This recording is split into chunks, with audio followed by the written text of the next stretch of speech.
Folks, Black Star Network is here. Oh, no punches! I'm real revolutionary right now. Support this man, Black Media. He makes sure that our stories are told. Thank you for being the voice of Black America, Roland. Stay black. I love y'all. All momentum we have now, we have to keep this going. The video looks phenomenal. See, there's a difference between Black Star Network and Black-owned media and something like CNN. You can't be Black-owned media and be scared. It's time to be smart. Bring your eyeballs home. You dig?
All right, folks, today is Wednesday, November 9th, 2022. Coming up on Roland Martin Unfiltered on the Black Star Network. It's the day after the election. We do not have all results in, but we do have some races that are called good night for Democrats. Not a great night for Democrats. One of the races we really were watching, the Senate race in Wisconsin. Mandela Barnes, Lieutenant Governor, loses to incumbent Senator Ron Johnson by less than 30,000 votes. We'll be talking with Congresswoman Gwen out of Wisconsin about that particular race. Folks, last night, young voters showed up and showed out in a huge, huge way. 70% of all voters, 1829, went for Democrats. We'll have a panel of young activists talking about what that now means moving forward for Democrats and for Republicans really being in trouble when it comes to that. The race between Senator Raphael Warnock, Herschel Walker, it is moving towards a runoff. December 6th, we will explain what is at stake when it comes to that runoff as well. Also, marijuana was on the ballot in several states, legalized in places like Missouri and others. We'll talk a lot to unpack over the next 2 hours as a result of last night's election that continues because we still have races that have not been called. It is time to bring the funk on Roland Martin Unfiltered on the Black Star Network. Let's go. He's got it. Whatever the miss, he's on it. Whatever it is, he's got the scoop, the fact, the find. And when it breaks, he's right on time and it's rolling. Best believe he's knowing. Putting it down from sports to news to politics. With entertainment just for kicks, he's rolling. It's on go, roll, y'all. It's Roland Martin, rolling with Roland now. He's funky, he's fresh, he's real, the best, you know he's Roland Martin now.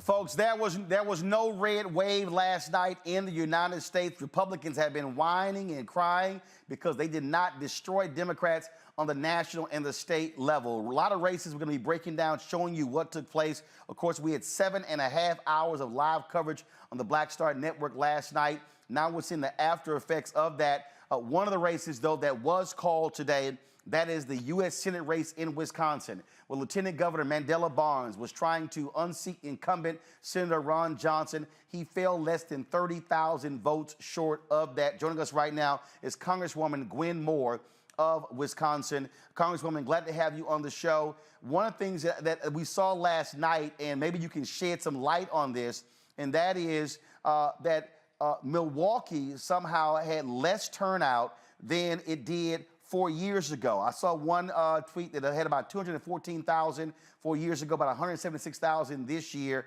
When you look at what happened in Wisconsin, that Barnes was not able to upset Ron Johnson? Well, thanks for letting me roll with you today, Roland. I just want to start out by saying that we are very, very proud of Mandela Barnes. I know there's no silver medal that someone gets in these sort of contests, but this was a statewide race. It wasn't just a Milwaukee County race. It was a statewide race. And out of the 2.6 million ballots cast, Mandela lost by 27,000 votes. So that, of course, is very heartbreaking. There are always places where he could have performed better. I think the governor performed better in some rural places. I think the turnout in Milwaukee was higher than it was in 2018. 2016 was the first year that we had the photo ID implemented after decades of struggling, and that disenfranchised many people. So I think that that's sort of an unfair standard. I think Mandela ran a campaign. I want you to understand that the population of Wisconsin of African Americans is 6%. And so Lieutenant Governor Mandela Barnes won statewide with a really broad coalition of people. And so Yes, we wish we could have gotten more votes out from everywhere, but I don't want to demonize the people of the city of Milwaukee. Oh no, no, no! I'm not. Here's the whole deal. I mean, and the reason we're asking the questions when we start talking about in terms of votes and how things happen, because we're also looking to looking to when you begin to study, same thing. We're breaking down same thing in North Carolina. Sheriff Beasley lost by 135,000 votes. What we're looking at is, okay, black areas, what was happening in those places. Tim Ryan losing in Ohio. So I'm just curious in terms of when you're analyzing the election, where were the votes, where you could have done better here, which then goes to strategy, resources being put in. What I was hearing that in mid-October, Chuck Schumer's PAC was deciding between, do we put money into Mandela Barnes, do we put money into Sheriff Beasley? They decided at that point, oh, it looks like Barnes is going to lose. We're going to go with Beasley. Well, guess what happened? Barnes loses by 27,000 votes. She loses by 135,000 votes. So really, what it should have been, we're going to put money in both races. It shouldn't have been either or. And that's exactly the point. When you say we lost by 20, there were a lot of resources put into Milwaukee, but Barnes ran a really, grassroots campaign. He texted everybody, every 5 minutes asking them for money. He didn't take so-called corporate PAC money, which, he was an honest politician with a lot of integrity.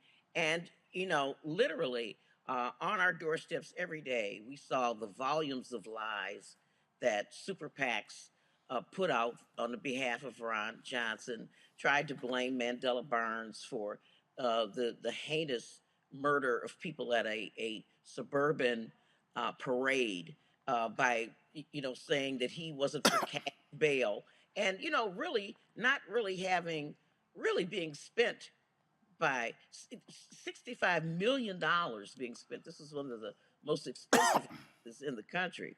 And so that's one of the things. Another thing that my son, Representative Supreme Moro Mukunde, State Representative Supreme Moro Mukunde, raises with me all the time is that we have got to put some resources where we won't be compromised into political education.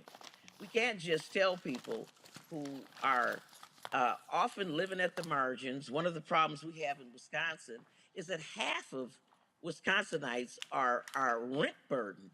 I mean, they're paying 50% of their income for rent, 75% of their income for rent. And so even though we've done a really good job of knocking on doors and canvassing, I've been there. Yep. Knocking on my door talking about some election just has no competition with how I'm gonna get some diapers for the baby. I ain't got no Similac. I need a babysitter so I can get to work. And I'm saying that these are the kinds of things that we need to just. So it's political education.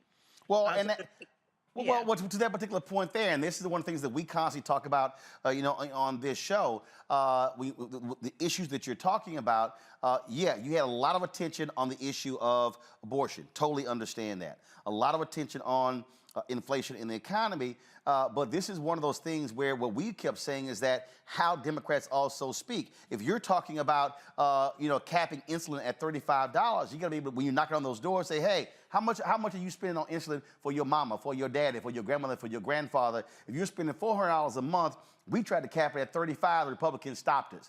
If you capped it at $35, that's now an additional $365 in your pocket every single month. Multiply that by 12, we're not talking about almost $5,000. And so it's really sort of connecting with folks that way. And so, so again, what we're talking about is how do we sit here and look at results where you lose? How do you then do better? Because here's what's going to happen. Tammy Baldwin is going to be up for re-election. Democrats got to hold onto that particular seat, studying in terms of what happened there, and also, and again, for us, I'm just like going to be real anal about this, about trying to get people to understand We have to maximize black turnout.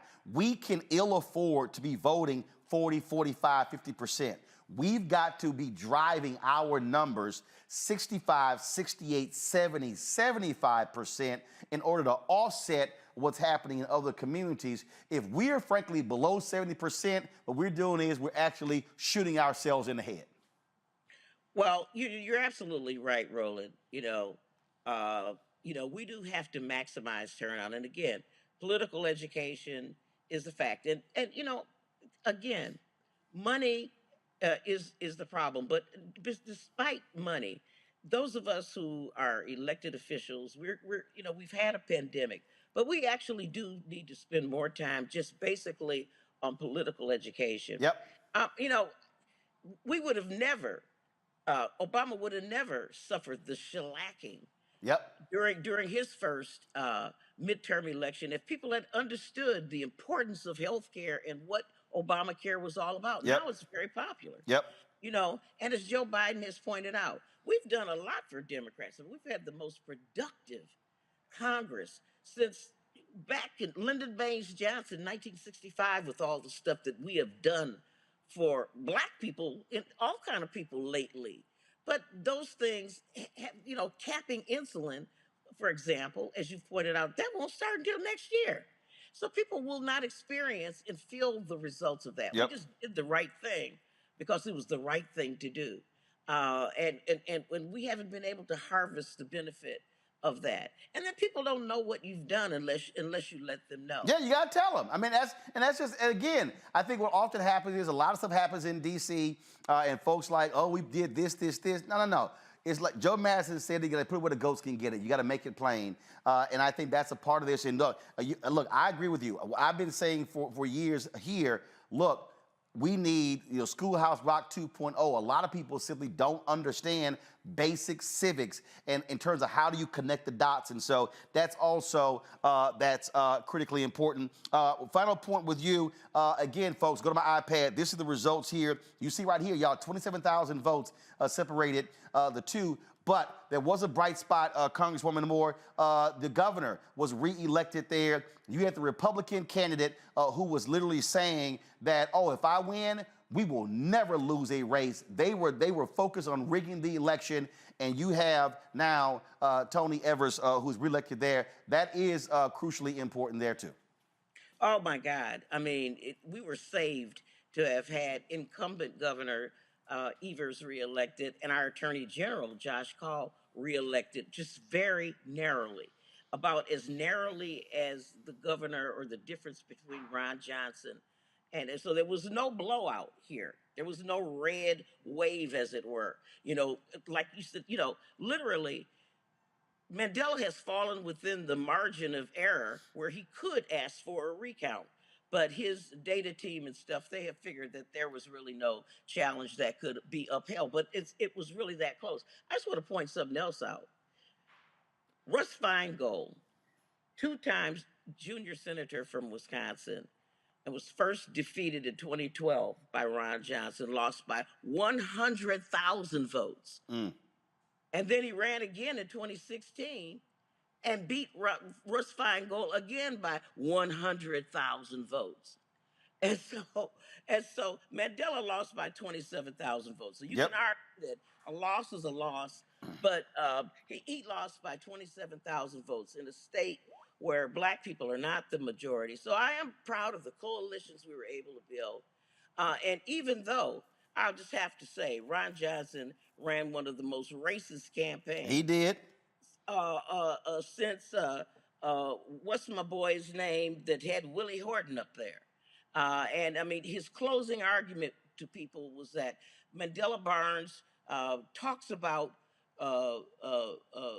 institutional racism. Do you want somebody representing you that call all of our institutions racist? He's a racist. I mean, he darkened his skin. They were foghorns of racism blowing through this entire thing, and I'm very disappointed.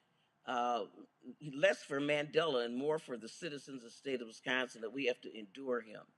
He's a terrible senator. And here's the deal, and what I say to black folks in Wisconsin, give his ass hell for the next 6 years at every turn. Just because the election is over doesn't mean that you're still not a constituent, and so that has to happen. Congresswoman Gwen Moore, we certainly appreciate it. Thanks a lot. Thank you so much. I love Mandela. He's unbought and unbossed. And that's one of the reasons he didn't have a whole lot of money, dark money and stuff. This man had integrity. He was smart. He's as good as any of the wonderful candidates all over the country that didn't prevail, like Supreme Court Shirley Beasley, my good friend Val Demings, my brother Tim Ryan. He was a great candidate, and I just want your audience to know that. All right, we certainly appreciate it. Thanks a lot. All right, folks, as we said, we're looking at all these different races. Go to my iPad, please. We're looking at the Arizona race, governor there, Katie Hobbs, Democrat, narrow lead against Carrie Lake, the crazy MAGA Republican there. Lots of mail-in ballots there in Arizona. Remember, Republicans tried to get rid of that. And so it's going to be a while. Only 67% of the vote is in there in Arizona. So we're still watching that particular race. What we also are watching to see unfold, because you see it right here. This is the New York Times. As it stands right now, the U.S. Senate, it is 48 Democrats, 48 Republicans. You have a couple of races outstanding. Actually, 3 races that are outstanding. And what are we looking for? We're looking for this race right here. First of all, you saw last night in Utah, it wasn't close. Mike Lee, he beats Evan McMullen for that particular race there in Utah. But again, what we're also looking at when it comes to these states, folks, right here, I'm going to show you. Let me pull it up here in terms of the U.S. Senate races. We're looking at the race in Arizona. Again, 67% of the votes are in. Mark Kelly has a 4-point lead there. He's leading by about 75,000 votes. And so looking good there. Again, we're waiting to see if all the ballots are cast there in Arizona to determine if Democrats are going to hold on to that seat. And then when you begin to look at the Senate races, again, now we talk about what is outstanding. And guess what? It is going to come down to really 2 states, Nevada and Arizona. In Nevada, again, Democrats are hoping there's going to be a treasure trove of mail-in votes there. Adam Laxalt, who is the Republican, he's leading there, 418,000 votes. He's leading by about 20,000 votes against the incumbent Democrat, Catherine Cortez Masto. And again, I've been talking to folks. They say they believe it's looking good for them to be able to come back in that particular race there for the United States Senate. And so let's say Democrats win Arizona. So again, it hasn't been called. Now it goes 49-48. Let's say they win Nevada. It's now 50-48. Now the critical race is going to be this, and that is what we saw, 2 years ago? Georgia. It comes down to Georgia. You see the map right there. Let me go back to it. You see the map right there. All of the places, all the red that you see, that's where Herschel Walker won. Then you see the blue where Senator Raphael Warnock won. Bottom line is this here. When you see all of that blue, a lot of those are your suburban counties that jump out. But here are the actual results as we stand right now. Senator Raphael Warnock, 1,941,000 votes, 49.42%, not getting 50.1%. Herschel Walker, 1,906,000, separating them about 35,000 votes. The Secretary of State announced it is going to a runoff, and here's why that is now significant. After 2020, remember what happened. The Republicans immediately changed the laws there in Georgia. And so you remember, the election was in November. The runoff was the first week in January. What they did was cut it in half. The runoff is now December 6th. Also, you had opportunity after the November election for people who did not vote, people who were not registered for the general election, to then get registered for the runoff. They changed that. Guess when the deadline was for the runoff? It was Monday. So even though it's now a runoff, If you did not register for the general election, you now cannot vote in the runoff because the deadline was Monday. If you registered after the deadline took place, you can register, but now you're talking about it's Monday. And so again, we're looking at that. And so they changed those particular rules. And so really what should be happening right now is an intensive focus on the ground, every single day. And I've been tweeting this and posting this. Every single day matters now because the calendar has been shrunk. And so when you talk about giving resources, and I said this as well, and I put this tweet out, and I said, look, if you want to send money to the campaigns, that's great. But I think it's going to be an air war. It's going to be a ground war. And I believe the ground war is what's going to be the difference as opposed to the air war. The consultants are going to dump the money all on television, but I think it should be on the ground. And so what I'm encouraging folks, there are 3 groups. I've worked with them directly. If you want to support the folks who are on the ground, support Black Voters Matter, support the New Georgia Voter Project, and then support Georgia Stand Up. They are on the ground, knocking on doors, and not just in Atlanta. They're going to Swainsboro, Statesboro, Albany, Athens, Savannah, Columbus. They're going to Augusta. They're going to these non-major cities because that's also the key, reaching the Black folks who are in those areas. That is what is critically important when you begin to understand the election. If you look at the race with Sherry Beasley, she lost by 135,000 votes. But guess what? She was dominating in urban areas, losing in rural areas. Congressman Ted Budd, how did he win? Suburbs and rural areas. And so they also did not do well in the eastern portion of North Carolina in the Black Belt. And so that's why we're talking about mobilizing Black voters. And so that is important, folks, as we begin to understand and unpack what's going to happen with that particular runoff. Last night, Warnock and Walker both addressed their followers. Here, first up is Senator Raphael Warnock.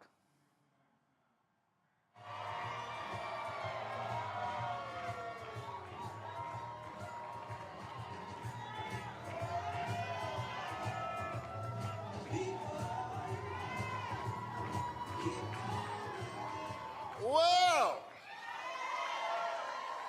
hello, Georgia.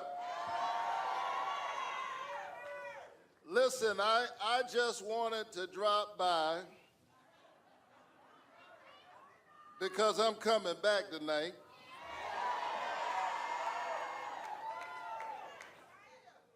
We got more to say. But I heard y'all were having a party down here. Listen, I wanted to drop by and say thank you. Thank you. Georgia is showing up in such an amazing way in this moment. I mean that. I can't even begin to tell you how proud I am of my state. I'm a proud son of Georgia. And I'm grateful for all the work that you all are putting in. And I'll say more later, so I'm going to try to defy Baptist preacher gravity and not talk too long. But listen,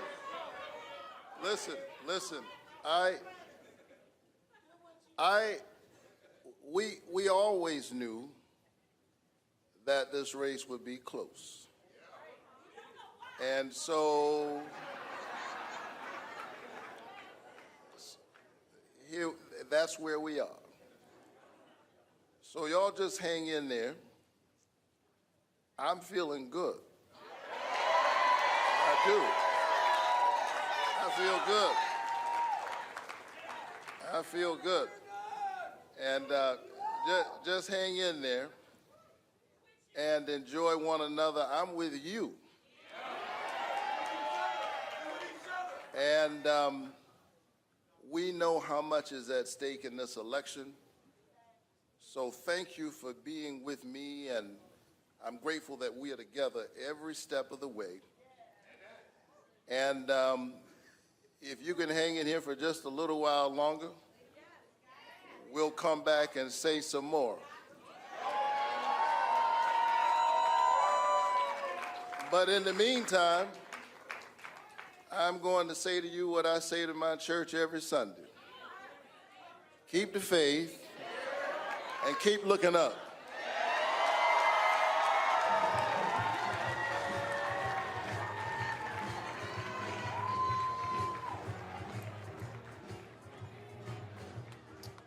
All right, folks, that's Senator Raphael Warnock. Y'all know I don't give a damn what Herschel Walker has to say.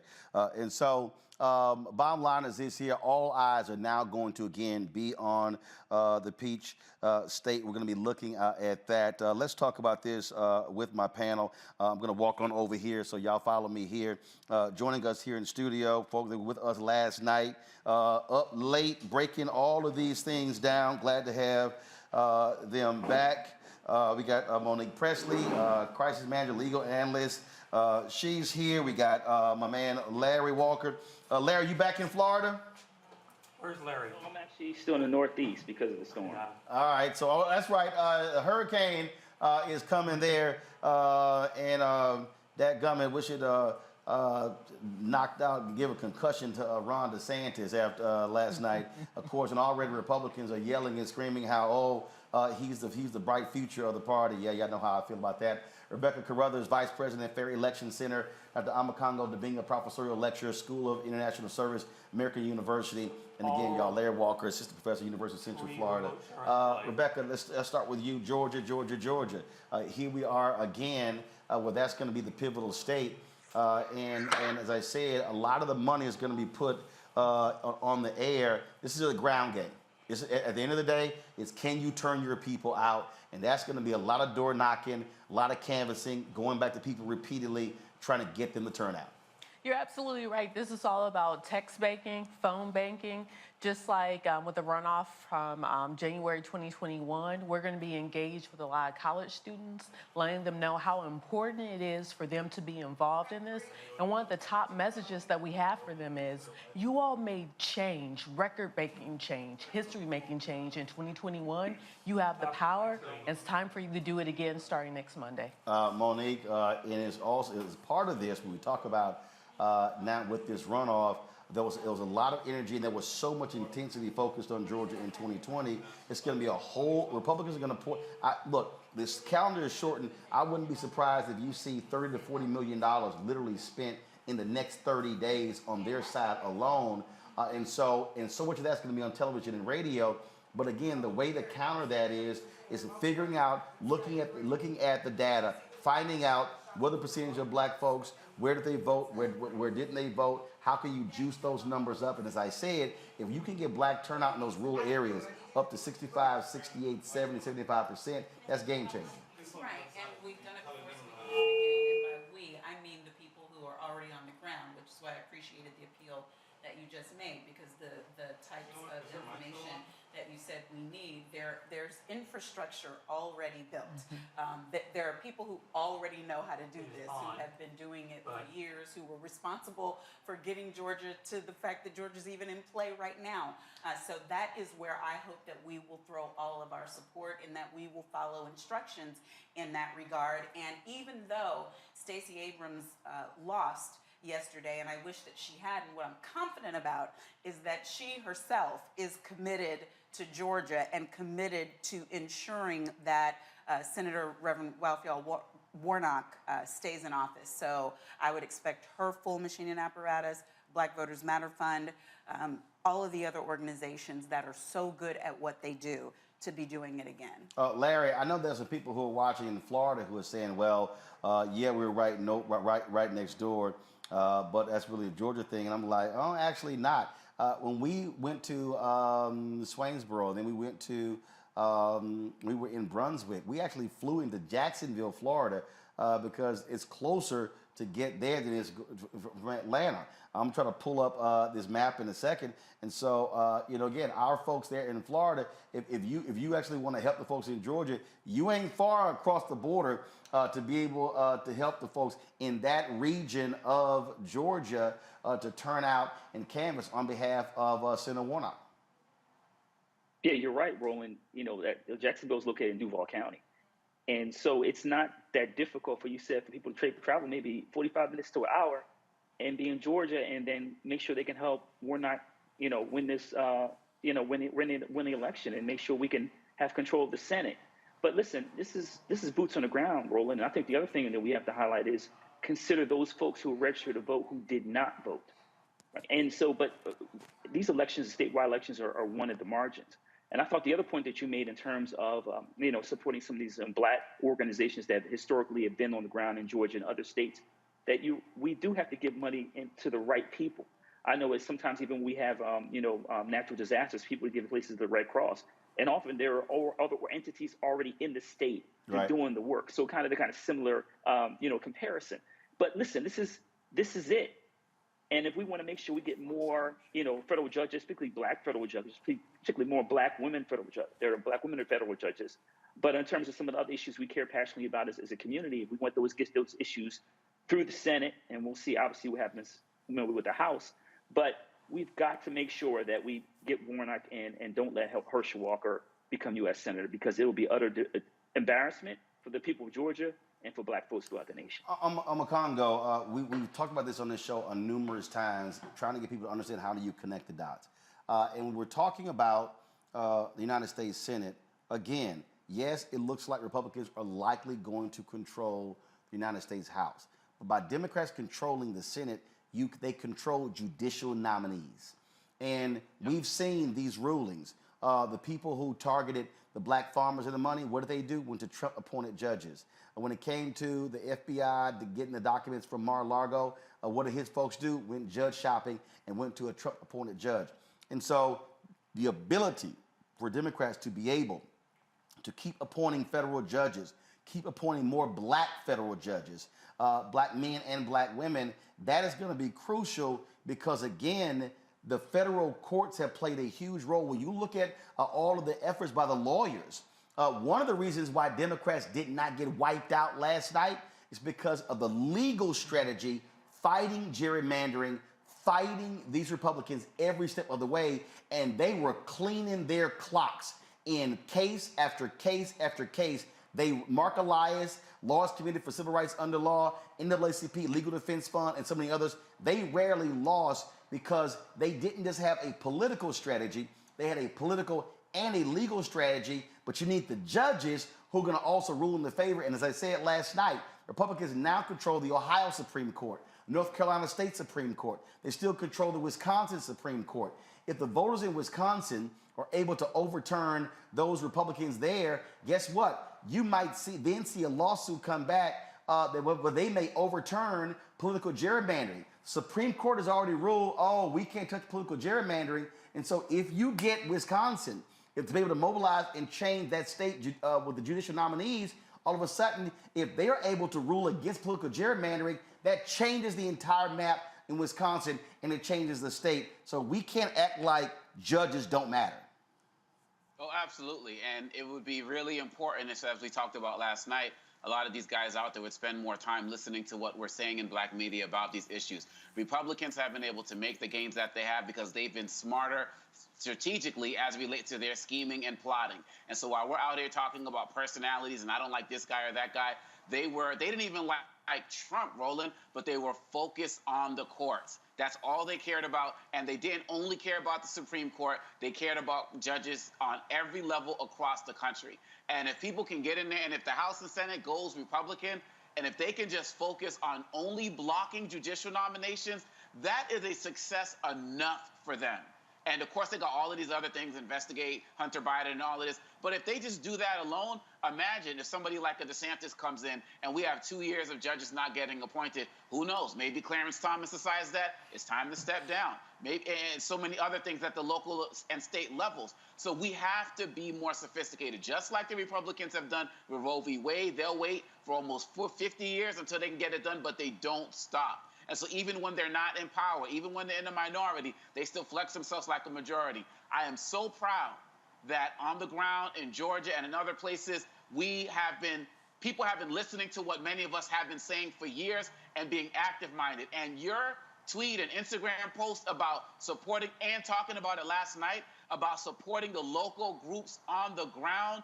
That was what, I mean, many of your ideas have been genius, but for those of us who weren't thinking about that, who've only been thinking about candidate, that's so important, because when we talk about boots on the ground, we're going to have the whole MAGA infrastructure descending on Georgia. Even if those guys didn't care for Walker last night, because many who voted for Kemp didn't vote for him. But now, to get this black intellectual out of the Senate, they're going to do everything possible. So we need to donate to those local groups, and if any of us got the time across this country to get on the ground, we need to be there as well. It's Georgia or bust right now, and judges are key to everybody's strategy on the Republican side. It's got to be key for us too.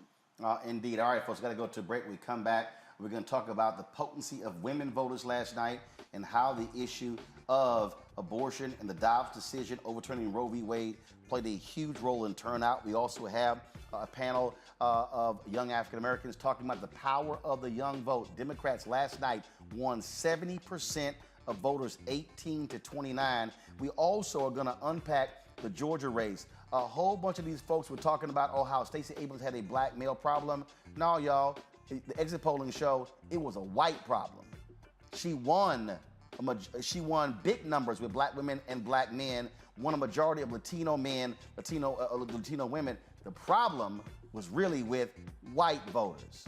That's for all you fools and you trolls out there with all y'all trashing Stacey Abrams, you so-called wannabe folks hollering tangibles. Yeah, now y'all look like some fools. So we're going to have the actual facts breaking that whole thing down. And so, folks, stick with us. Lots of stuff to cover, lots to break down. We're going to also talk about marijuana, how that was on the ballot, a number of different places. It passed. We'll unpack what that means for African Americans as well. Folks, you're watching Roland Martin Unfiltered on the Black Star Network. If you're watching on YouTube, hit that like button, folks. Don't be riding for free. You're commenting. Hit the like button. Hit the like and the share button on Facebook, on Twitch, on Instagram, all the platforms. We want y'all commenting on the Black Star Network OTT app. Speaking of that, download the app. Available on all platforms: Apple phone, Android phone, Apple TV, Android TV, Roku, Amazon Fire TV, Xbox One, Samsung Smart TV. Your dollars make it possible for us to do what we do. We're already making plans, folks, to travel to Georgia, to be on the ground broadcasting from there. Your dollars make it possible for us to do so. Check and money orders go to P.O. Box 57196, Washington, D.C. 20037-0196. Cash App, $RM Unfiltered. PayPal is R Martin Unfiltered. Venmo is Unfiltered. It's RM Unfiltered. And Zelle is Roland at RolandSMartin.com. Roland at RolandMartinUnfiltered.com. And, of course, get a copy of my book, White Fear, How the Browning of America is Making White Folks Lose Their Minds. Available at all bookstores, Barnes & Noble, Amazon. Order it from a black bookstore. Download the copy on Audible. I'll be right back. On the next Get Wealthy with me, Deborah Owens, America's Wealth Coach, less than 5% of the top executive positions in corporate America are held by women of color. We know it's not because of talent. A recent study says that it's microaggressions, unconscious bias, and limited opportunities being offered to women of color. On our next show, we're going to get incredible advice from Francine Parham, who's recently written a book sharing exactly what you need to do to make it up into the management ranks and get the earnings that you deserve. I made a point to sit down and I made a point to talk to people. And I made a point to be very purposeful and thought-provoking when I spoke to them. That's right here on Get Wealthy, only on Black Star Network. Pull up a chair, take your seat. The Black Tape with me, Dr. Greg Carr, here on the Black Star Network. Every week, we'll take a deeper dive into the world we're living in. Join the conversation only on the Black Star Network. You know what's on the ballot. It's not just legislation and policies we believe in. It's democracy, our democracy. There's a choice on the ballot between freedom and fear, between cruelty and compassion. between chaos and community, between voting or violence, and the end of rights generations have fought for. The extremists have a plan, a roadmap for a nation where your voice is silenced and your vote is a memory, where they count their votes and cast ours aside. That's why this year, this fight, this vote is so important. Register, engage, volunteer, fight back against the disinformation and despair, and most of all, vote, because your vote is all that stands between our future and theirs. It's about us. Everybody all together. We are in sunny South Dallas. The election is coming up. It's super important that folks know who they are voting for, but more importantly, what they are voting for. Y'all, we got some free shirts and free lunch right over here. Freedom is our birthright. No matter what we're up against, we're sending a message in Dallas and Texas and in this country. We won't back down. That's what this bus tour is all about. The housing cost is one of the most capitalized areas that we have found. People who are marginalized, that are brown and black, we are suffering the most, and I think that we have the biggest vote and the biggest impact in this election. I'm voting for affordable housing, for sure. We should not be paying the cost of a utility failure because our elected officials are too proud to say we need help. I know that we can bring out our people to vote. It's a part of our birthright. Right. It's a part of our heritage, and surely it's a part of our present and part of our future. That's right. That's what's up. And we won't black down. Forward that message to 5 friends, because in that message, it's got links to how to get registered, how to check your registration status. Like I said, 2:30 we'll start rendezvousing right here on this street. I am voting to let our voice be heard in the rural communities that, hey, we are people too. There are things that we need. Free shirts, free food, and lots of power. We are in Longview, Texas, where Black Voters Matter, 365. Whatever type of oppression a white supremacist throws our way, we will not black down. We are in relentless pursuit of liberation of our people. Freedom is liberation for black bodies and black communities to make economic change through political power. Freedom is choice. We won't black down. We won't black down. We won't black down, y'all. We won't black down. We won't black down. We won't black down.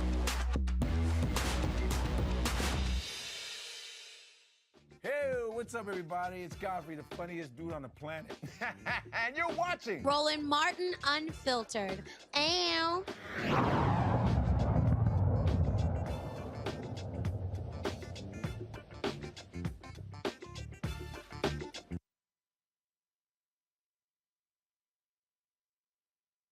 All right, folks, welcome back to Roland Martin Unfiltered here on the Black Star Network. If y'all wanted some of the best whining and comedy, you should have been watching Fox News. They have been beside themselves all last night and today because they were out there, crime wasn't the top issue. They were out there, remember last year was critical race theory. They were sitting here, red wave, we're wiping the floor to everybody. Y'all role play. Y'all gotta play this here. Y'all watch this. With voters. When it comes to the state of Pennsylvania, why did Dr. Oz lose? Well, it looks like, according to the exit polling, it's because Fetterman won. Fetterman got 57% of the independents. Fetterman got 67% of the Hispanics. He got 57% of the women. And remember, it was just last week we were talking about that Wall Street Journal story that showed that there was a 27-point swing from suburban women from Democrats to Republicans. Fetterman, won 57% of the women. And in the state of Pennsylvania, most important issue by far was abortion with 35%, followed by inflation at 29%, and crime was 11%. And that is what drove people to the polls. We have the worst inflation in 4 decades. the worst collapse in real wages in 40 years, the worst crime wave since the 1990s, the worst border crisis in U.S. history. We have Joe Biden, who is the least popular president since Harry Truman, since presidential polling happened, and there wasn't a red wave. That is a searing indictment of the Republican Party. That is a searing indictment of the message that we have been sending to the voters. They looked at all of that and looked at the Republican alternative and said, no thanks. The Republican Party needs to do a really deep introspection look in the mirror right now, because this is an absolute disaster for the Republican Party, and we need to turn back. We need to look at who won today. Ron DeSantis, DeWine, these governors, Kemp, Abbott. You know, look at these governors. This is the path to the future. At electing these radical candidates who ran far behind them has put the Republican Party in a terrible position, and voters have have indicted the Republican Party. It's been a really tough 2 years, a very tough 2 years. But what the church did is respond rightly. It responded by praying.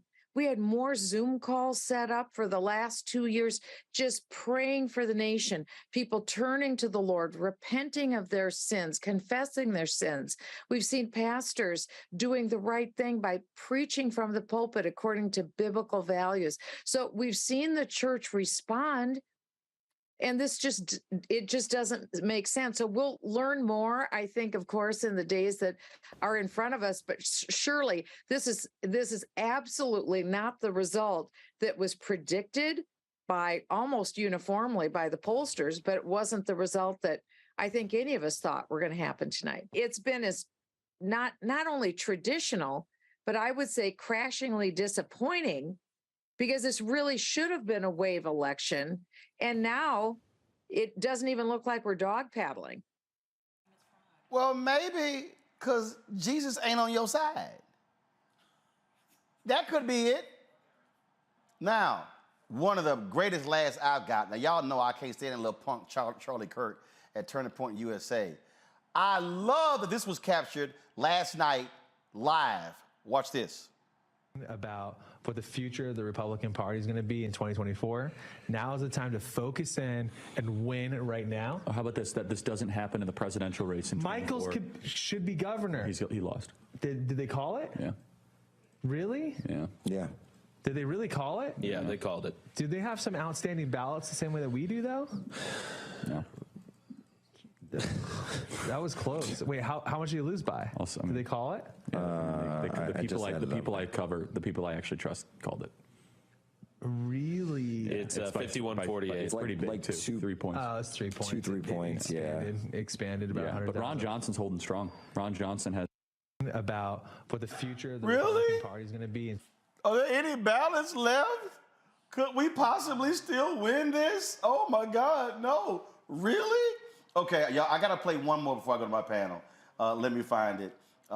This was, you know, on a consistent basis, it's shameful to have to deal with Harris Faulkner on Fox News. She's actually an embarrassment. And I know Harris, and she just sounds more ridiculous every single day. Listen to this idiotic exchange today on the so-called news show on Fox News. An optimistic future for the country, but on the other hand, I'm just being practical. I think that absolutely it looks like he's in a much stronger position to be the nominee today than he was yesterday. You know, I love it when you look at from a 37,000-foot range at politics. What is happening right now? Are Democrats so entrenched that they're okay with horrible crime statistics and victims by the hour here and many other Dem-led cities? Are the high prices not bothering Democrat voters? Like, what causes them in the worst of circumstances to say yes to their party? Yeah. It's a really, really interesting, and it's the fundamental question, because it wasn't just Biden's approval rating that was so poor. You saw that on the handling of the issues. So I know there's been some discussion today about whether, well, actually abortion was higher of a priority than the economy, but everyone still has the economy as the top issue. And on all of the polling, again, not just from Republican pollsters and so on who want to believe in good results, all the polling universally showed massive disapproval approval of what Democrats have done, particularly on the economy and on crime and on immigration and the border. And so what's really interesting here is that voters are rejecting the policy arguments and the policy outcomes of the Democrats, but it's not turning into support for the Republicans. So that says that there needs to be a stronger, more positive alternative put forward. I think the real lesson here for the Democrats, if they choose to learn it, but I don't think they will, is that this is not a green light for them to go further and faster to the left. But you know they do that see is it not that way, meeting though. with the well, I know that's what they're going to do. You know they think That's this is my a green prediction. light. Exactly. Here's why that's utterly laughable. They act like women and young voters just didn't vote last night. And then, oh no, well, universal crime is number one. It wasn't.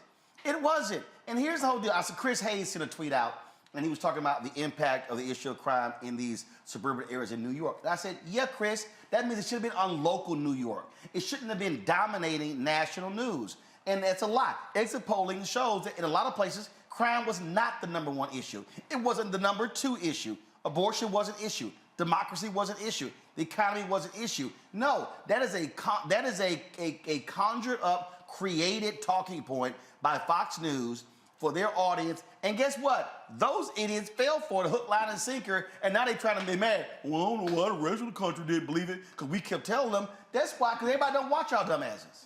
Well, here's the thing that people have to understand. For many women and for many families, abortion, reproductive justice is an economic issue. And so by just disregarding these issues and saying, oh, no, this is an issue of morality or this is an issue about something else, we have to understand how economics plays a part in people's everyday lives. And just because it doesn't show up for you in that way doesn't mean that it doesn't show up for those voters who turned out last night. And so, like I tell a lot of people, politicians should not be choosing their voters. Voters should be choosing their politicians. And unfortunately, there are a lot of people in this country, especially with what we saw in 2021, with a lot of the voter suppression laws being passed in states across the country. Over 41 states introduced voter suppression laws. We saw that there were people in power who wanted to choose their voters. And voters said last night, we know what's going on in this country, but we are the ones who get to decide who we want to represent us. And that's what we're going to continue to see moving forward. Here's why I think this is too funny, Monique, because they're sitting here whining and complaining. But the polls. I keep trying to explain to people, polls are a snapshot.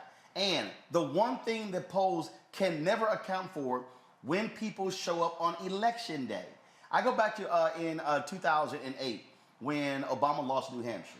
And people I remember on CNN, Lou Dobbs go, well, everybody was wrong. No, if you actually look at the numbers, Obama actually got the actual number the polls were indicating, but you can't predict a surge of voters on election day.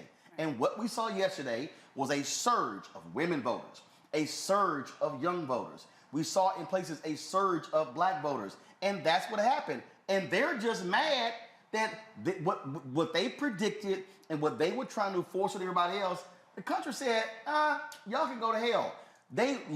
Democrats cleaned up in gubernatorial races. Democrats now control the legislature in Michigan, in Minnesota. They flipped. We're going to talk to Representative Malcolm Kenyatta in a second. They flipped the House. A black woman is now about to be the Speaker of the House in Pennsylvania. And that's for all you punk asses out there who said don't vote. That's why you actually vote. Lena Hidalgo beats back $9 million in Harris County in Houston. Summer Lee beats back $3 million from AIPAC in Pittsburgh. You have progressive DAs who were elected. You had a racist sheriff in Massachusetts who was thrown out because folks voted. They are just mad that America has rejected crazy-ass MAGA people.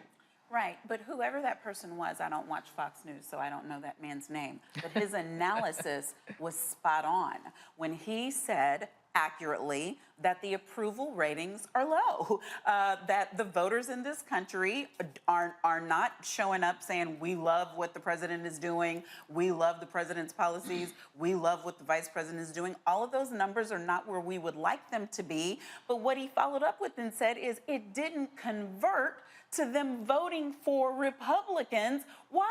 Because Republicans don't have any ideas. They've turned into the party of no. They are only against things. They are not for anything. So so when the voters went and looked, they're like, well, they're probably thinking, well, at least I got a shot in my arm. I remember I got that PPP money.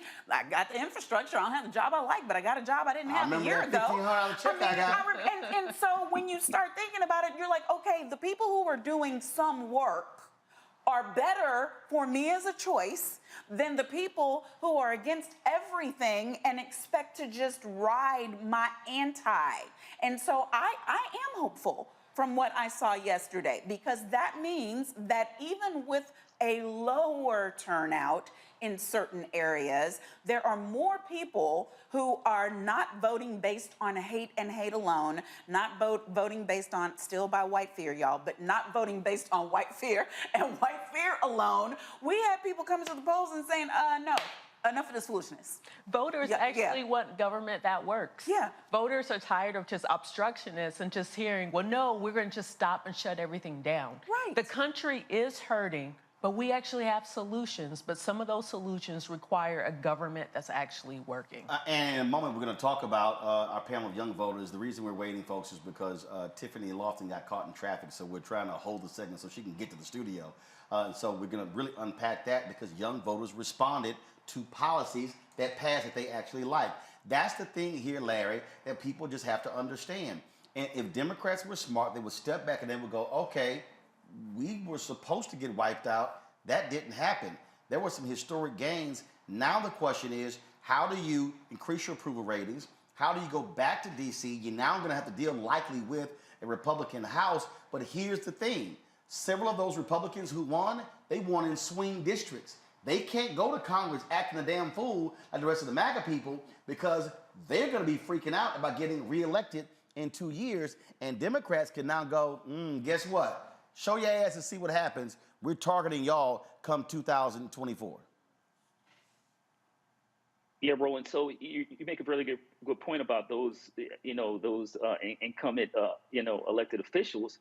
And even with McCarthy, the margins, if things we think that should go in the House, are be very tight, and you have to govern a certain way. And when I worked on the Hill, for a couple of years, and when you had either Democrats or Republicans, and they had very tight margins, so you have to govern differently.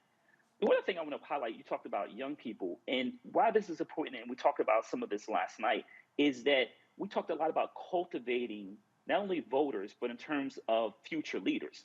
So many of these voters will also one day be politicians, or support or contribute to PACs and various other entities. Yep. So it's really important in the Democratic Party to once again cultivate support. Make sure when you mine the data, you see the issues that they talked about. They talked about student loan debt. You talked about Hobbs' decision. All the issues that young people, generally Americans, care about, particularly young people, because they have certainly many more years to go. Is these issues are critically important to them. The other thing I want to add, Roland, as it relates to the that Fox, you played that clip, and they talked about inflation. But Republicans voted against the Inflation Reduction Act. So how can you expect people to support you if you talk about inflation, but you voted against a bill that addresses the issue? So it's contradictory. They don't have a platform. I think Monique said they're the party of no, or the anti-party. But that's pretty much all they are. They're just, they create, talk about culture wars, but they don't really have any policy issues they focus on. Well, Makongo, again, now moving forward, Democrats still have to deliver. And if there's anything they should do, is really sit down and say, we are going to have a far better economic message, and we're going to take credit for the stuff that we've done, and not just let somebody else also reframe us the way they want us to. Absolutely, and that has to start immediately. Just quickly, as relates to you talking about these Republicans showing themselves, just today in Biden's speech, he was talking about he's meeting with McCarthy later today. So even McCarthy knows that they got to start getting themselves in line, because the MAGA folks have been rejected. And so when it comes to rebranding themselves, Democrats have to show that they are willing to be bipartisan, they are willing to do that, but they have to stick with the people who brought them to the party. Yep. And so right now, they got to go deeper as relates to getting out to the youth, because these pollsters didn't have anything for it. They knew nothing about what the youth were going to do. Now they said, we are here and we got this. I mean, these young people, they're out here getting vasectomies and sterilizing themselves and all of these things because of Dobbs. So at the beginning of their reproductive years, they're making decisions like this and they're pissed off. So now we got them. Hopefully we can stay engaged with them, because we cannot afford to lose them. And then just lastly, on the thing about crime, let's all be real. The reason why crime was brought in fairly late into this midterm election things because it was another part of the Southern strategy way to demonize these people and have them focus on black people being more prone to crime. That's why they did it. Despite the fact that crime is a bigger problem and murders are a bigger problem proportionally in 9 out of 10 states that are led by Republican governors. They didn't have an argument on crime. They just wanted to flip it into race and more racism. That's why they also said things like Mandela Barnes, different kind of Democrat. Stay dark and Stacey Abrams in advertisements. They try to do this Willie Horton 2.0 type of thing, and it got rejected because it wasn't true. But they don't have anything, so they're going to double down on that. And we're also going to get these types of Republicans who won. We got a good window rolling if we don't mess this up. Absolutely. Right. Yeah, just real quick, because the MAGA folks, until they go away or Trump gets locked up, they're going to be fighting with the DeSantis folks for the next 2 years. It's prime for the taking. We got to jump on this. I agree. All right, folks, real quick break. We come back. We're going to talk to Pennsylvania State Rep Malcolm Kenyatta about what has happened there. Big wins last night. Fetterman for U.S. Senate. Also, Josh Shapiro, the next governor. But the thing is, they were able to take the House. I keep telling y'all, don't ignore those down ballot races. How important is that? We'll break it down with him. Plus, my panel of young activists, we're going to talk about the power of young voters. We're just trying to give Tiffany Lofton time to get out of traffic and get on Skype, because I really want all three of their voices, folks, because last night was huge, and it's going to pave the way for the future, especially in 2024. All of that right here. And also, Isaac Hayes III is going to be joining us, talking about his crowd fundraise for Fanbase. Y'all, the hell with Twitter. You need to be getting your accounts on Fanbase. We'll talk to him in our Tech Talk segment. You're watching Roland Martin Unfiltered on the Black Start Network. Folks, YouTube, hit that like button. More than 4,000 of y'all getting closer to 5,000. We should have 4,000 likes. Yes. Y'all talking in the chat, hit the like button. It's free. It don't cost you nothing. We'll be right back. On the next A Balanced Life with me, Dr. Jackie, 2 facts that you need to be aware of. African American women have the highest diagnosis of breast cancer than any other group in the U.S. And young African American women are most likely to be diagnosed with one of the highest aggressive forms of breast cancer than all other groups. It is a disease that requires fast action, determination, and a whole lot of support. On our next show, we'll meet a young woman who's chosen an alternative path and approach to tackling this disease. And you'll hear from our medical and support experts on how to maintain balance through it all. We encourage exercise. We encourage, changing diet and making, all those personal changes. That's on the next A Balanced Life on Black Star Network. You know what's on the ballot. It's not just legislation and policies we believe in. It's democracy. Our democracy. There's a choice on the ballot between freedom and fear, between cruelty and compassion, between chaos and community, between voting or violence. And the end of rights generations have fought for. The extremists have a plan, a roadmap for a nation where your voice is silenced and your vote is a memory, where they count their votes and cast ours aside. That's why this year, this fight, this vote is so important. Register, engage, volunteer, fight back against the disinformation and despair, and most of all, vote, because your vote is all that stands between our future and theirs. Hey, I'm Deion Cole from Blackish. Hey, I'm Arnez J. Black TV does matter, dang it. Hey, what's up, y'all? It's your boy Jacob Lattimore, and you're now watching Roland Martin right now. Stay woke.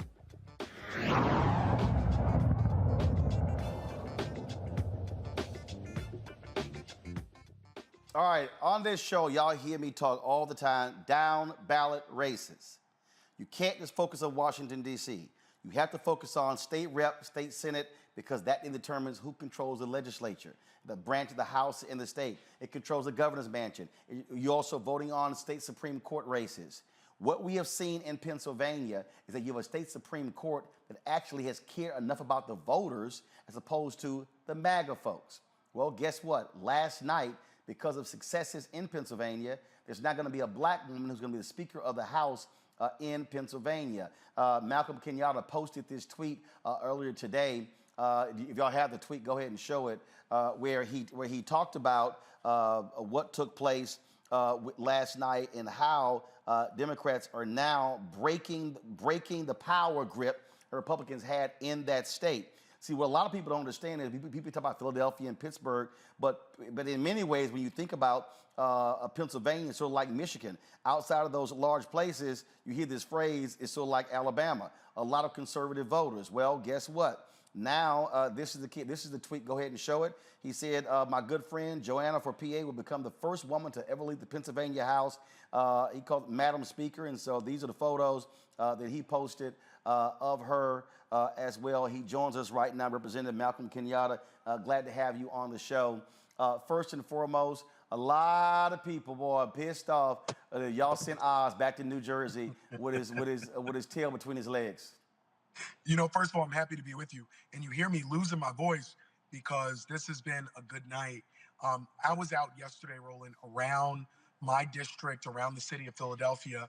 And I think people in Pennsylvania should be really proud because a part of what we saw yesterday was what is best of us.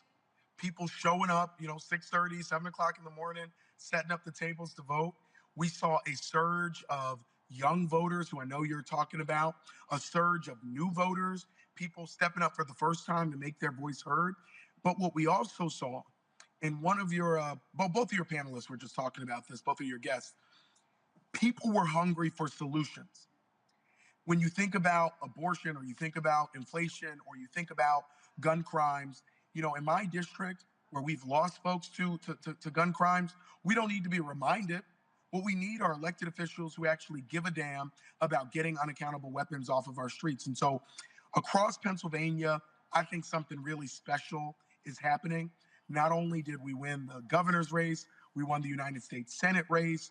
We have flipped the Pennsylvania House. And I was looking at my odometer here, in between this race, I put 75,000 miles on my car driving all around Pennsylvania. We've been to 35 different counties since I lost the primary to John Fetterman, talking to voters about what's at stake. And what we saw was the coalition of, I think, real common sense people, not just in Philadelphia, but you look at some of the margins in our rural communities, where I spent a lot of time talking to people in places like Erie, for example, up in counties like Lackawanna, for example.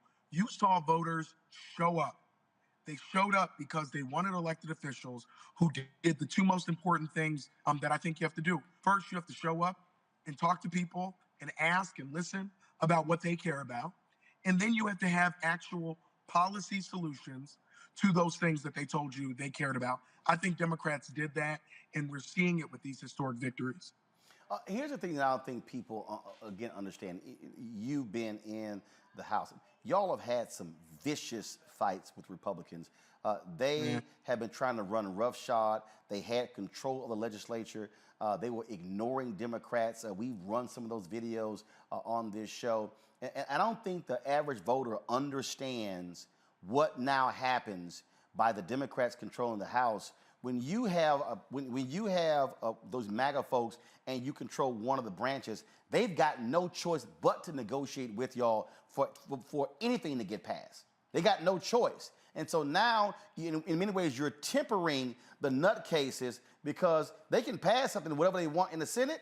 It ain't gonna fly in the House, and that's why it's important for where they don't have control, and not only control of the legislature and the governor's mansion, but have a veto-proof majority where they can just run whatever through and ignore Democrats on anything. Roland, thank you so much for consistently bringing this up about the impact of local elections, particularly at the state level. You laid it out perfectly. I want people to understand this. A lot of folks nationally got to know me because in the 2020 election, in the House State Government Committee, which oversees all elections in Pennsylvania, they were trying to pass what was called the so-called Election Integrity Committee. And I want people to really understand what that means very briefly. It would have allowed them, Republicans in the House, to subpoena ballots, to open up your ballot and see who you voted for to check if there was any quote unquote fraud. It would have allowed them to impound voting machines. It would have allowed them to actually physically compel, i.e., arrest and drag elections officials up to Harrisburg for sham hearings. As we're sitting here talking, Roland, in the next legislature, I'm going to be on that committee, that same state government committee that oversees all of our elections. I'm the Democratic chair of the subcommittee that oversees everything that has to do with campaign finance and elections in Pennsylvania. I'm the Democratic chair of that subcommittee right now. I'm going to be the majority chair of that subcommittee come January. That's a big difference. And it matters for all the things that people care about. And so this is proof positive that your vote matters, that when people show up and vote, we can get a real difference in the leadership. And it's not just important that we have a Black woman as our next speaker. It's important that we have this Black woman. Joanna McClinton is somebody who is a minister, who leads with her faith and not this bastardized Christian nationalist version of who Jesus was and what his message was about. But she is somebody who has used her entire career as a public defender, speaking up for the least of these, speaking up for the people that Jesus actually hung out with, the people who were forgotten, the people that were untouchable. These are the people that she has spent her career fighting for, elevating. I worked on Joanna's first campaign for state rep. I was a big volunteer in her campaign, and I sent her a picture. I said, who would have known 7 years later that you would be the Speaker of the House? And she was raised by a Black woman, a single mom, who had to figure it out, raising 2 kids, not knowing how she was going to figure it out. And now she's going to be able to hold that Bible as her daughter gets sworn in yet again and becomes the Speaker of the House. And so it matters the type of people who we are electing. And when you look at the Democratic majority, when you look at the people who are elected, you're seeing small business owners, you're seeing nurses, you're seeing teachers, you're seeing doctors. Roland, we're seeing just regular people in our caucus who never thought they were going to run for office, but who stepped up because they were sick of the nonsense, the lies, and the BS that's coming out of the MAGA Republicans. We wanted you to keep your voice. Your voice is needed in the State House there. And look, we're going to continue trying to explain to people why we can't ignore the city races, the school board races, the county races, the state rep and the state senate, because not everything is done in Washington, D.C., and not everything that we need in the Black community is going to come out of Washington, D.C. And so it's all these levers. And so, I keep saying we got to have Schoolhouse Rock 2.0. We're going to use this show to teach people, to get them to understand civics, understand basic politics, because that's how these things begin to change. And so congratulations there. Let Joanna know that look forward to having her on the show because we don't want to just uplift members of Congress. We also need to be talking about these African Americans who are attorney generals, who are speakers of the House, who are state treasurers, who are controlling levels of power. And Roland, if I could, I just want to say very briefly, first of all, thank you for the way that you use your platform always to do those things that you said. But I just want to say one more quick thing about abortion. Republicans had passed a constitutional amendment to effectively ban abortion in Pennsylvania. In our state constitution, you have to pass it twice in the General Assembly before it goes to the ballot to be approved by voters. Because we won the House, abortion will remain legal in Pennsylvania. That is a big deal. And so for people who are looking around the country and you saw those 5 different constitutional amendments fail, where people are trying to take away abortion access, Pennsylvania should really be counted as number 6, because with Joanna having the gavel, we will never have an abortion ban. And Republicans were on track to do that. If we had not won, they were going to do it. And the governor couldn't veto that, by the way, Roland. And so they didn't care about Josh Shapiro. If they held on to the House, they were going to move that constitutional amendment. And now we've stopped it dead in its tracks. And so thank you, brother, always for lifting up what's happening at the local level, because that's where the rubber meets the road for people in their real lives. All right. Well, appreciate it. Thanks a lot. Thank you, brother. All right, folks. Going to go to a quick break. We come back. Power of young voters. They turned out in a huge way last night all across the country. We got a great panel lined up. My panelists are also ready to weigh in, asking them questions as well. And so we look forward to having that conversation. So folks, let's make it happen. First of all, let your friends and family members know about the conversation we're having. See, I keep telling y'all, first of all, you saw last night, you ain't got as many black people on any of these networks. They are not talking about the stuff that we care about. They're not, okay? They probably spend their time talking about Trump's so-called announcement next week. I don't give a shit what he's announcing next week, okay? And I'm letting y'all know right now, I ain't gonna cover it, all right? And so the bottom line is, this is about us, for us, by us, speaking to our issues, elevating our voices. That's why this show matters. That's why the platform matters. And so that's why all of this is important. So please download the Black Star Network app, Apple phone, Android phone, Apple TV, Android TV, Roku, Amazon Fire TV, Xbox One, Samsung Smart TV. We've already hit the 50,000 vote threshold. Now we're trying to hit 75,000, get to 100,000. Also, support us with your dollars. I keep telling y'all, look, we are here fighting for the advertising dollars, the $322 billion that's been spent annually in this business. But the reality is we're not getting the money. We're not getting the political advertising. And so we're fighting for every single dollar. So I can tell you, when we ask for you to send $50, which is $4.19 a month, which is 13 cents a day, that matters. It absolutely matters. It pays for the heat last night. It paid for the caterer last night. It pays for staffing. We paid those interns last night, y'all. That money absolutely matters. Ain't no millionaires and billionaires sending us checks, okay? We ain't got MSNBC money, CNN money, but I can tell you what, didn't nobody do 7.5 hours of coverage last night talking about black people all night long? So that's why it matters. And so our goal, we're trying to get 2,000 people every month to contribute $50. That's 100,000 a month. And so you take that with the other advertising we get, it pays our bills. So you're checking money orders. 'Cause a lot of y'all still old school. I know it's a pain to have to sit here and open the envelopes, endorse the check, take it to the bank, but I damn sure will. P.O. Box 57196, Washington, D.C., 20037-0196.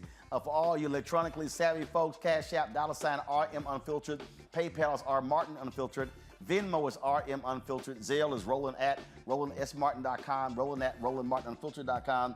And also get your copy of my book, White Fear, How the Browning of America is Making White Folks Lose Their Minds. I had somebody ask me, they were like, well, man, you trying to ask us to contribute and buy your book? Let me remind y'all, the first year we did this show, we had no advertising. We had one partner, and that was Ask Me. And so it was actually my book sales. And I see, y'all, flash to Tiffany. Come on, hurry up. Tiffany got her book. Tiffany's always repping. I need to find a video when Tiffany got her sweatshirt. She was just way too black with it. And so just so y'all understand, we had one sponsor. We had one sponsor our first year, and it was my book sales and my speaking fees that actually paid the staff and paid for the show. That's how we stayed on the air. And so when y'all buy the book, trust me, you also are supporting this show. All available bookstores, download it as well on Audible, and order through your favorite black bookstore. We'll be right back. I am on screen, and I am representing what a black man is to the entire world that's going to see this. And this might be the only black man, a representation of a black man that they see. Right. So I am responsible. Right. For how they see black men. And it's my responsibility to, if I am not playing an upstanding, honorable, someone with a strong principle or moral core, to make sure that this character is so specific. Right. That it is him, not black men. And I wish that more actors would realize how important their position is as an actor of color, playing people of color on screen. Because there are people that see us all over the world in these different images that we portray. And not everyone knows black people to know. Yes. That's not all.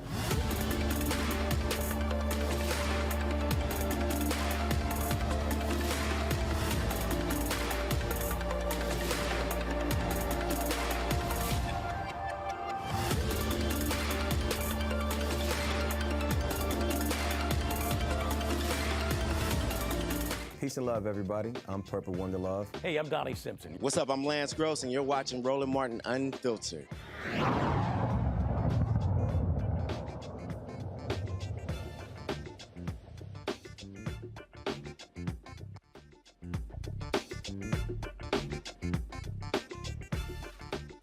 Last night, why did Democrats do so well? In many ways, young voters. 70% of young voters voted blue last night. These are the stats here, folks. Look at the numbers right here. The youth vote in share the battleground states.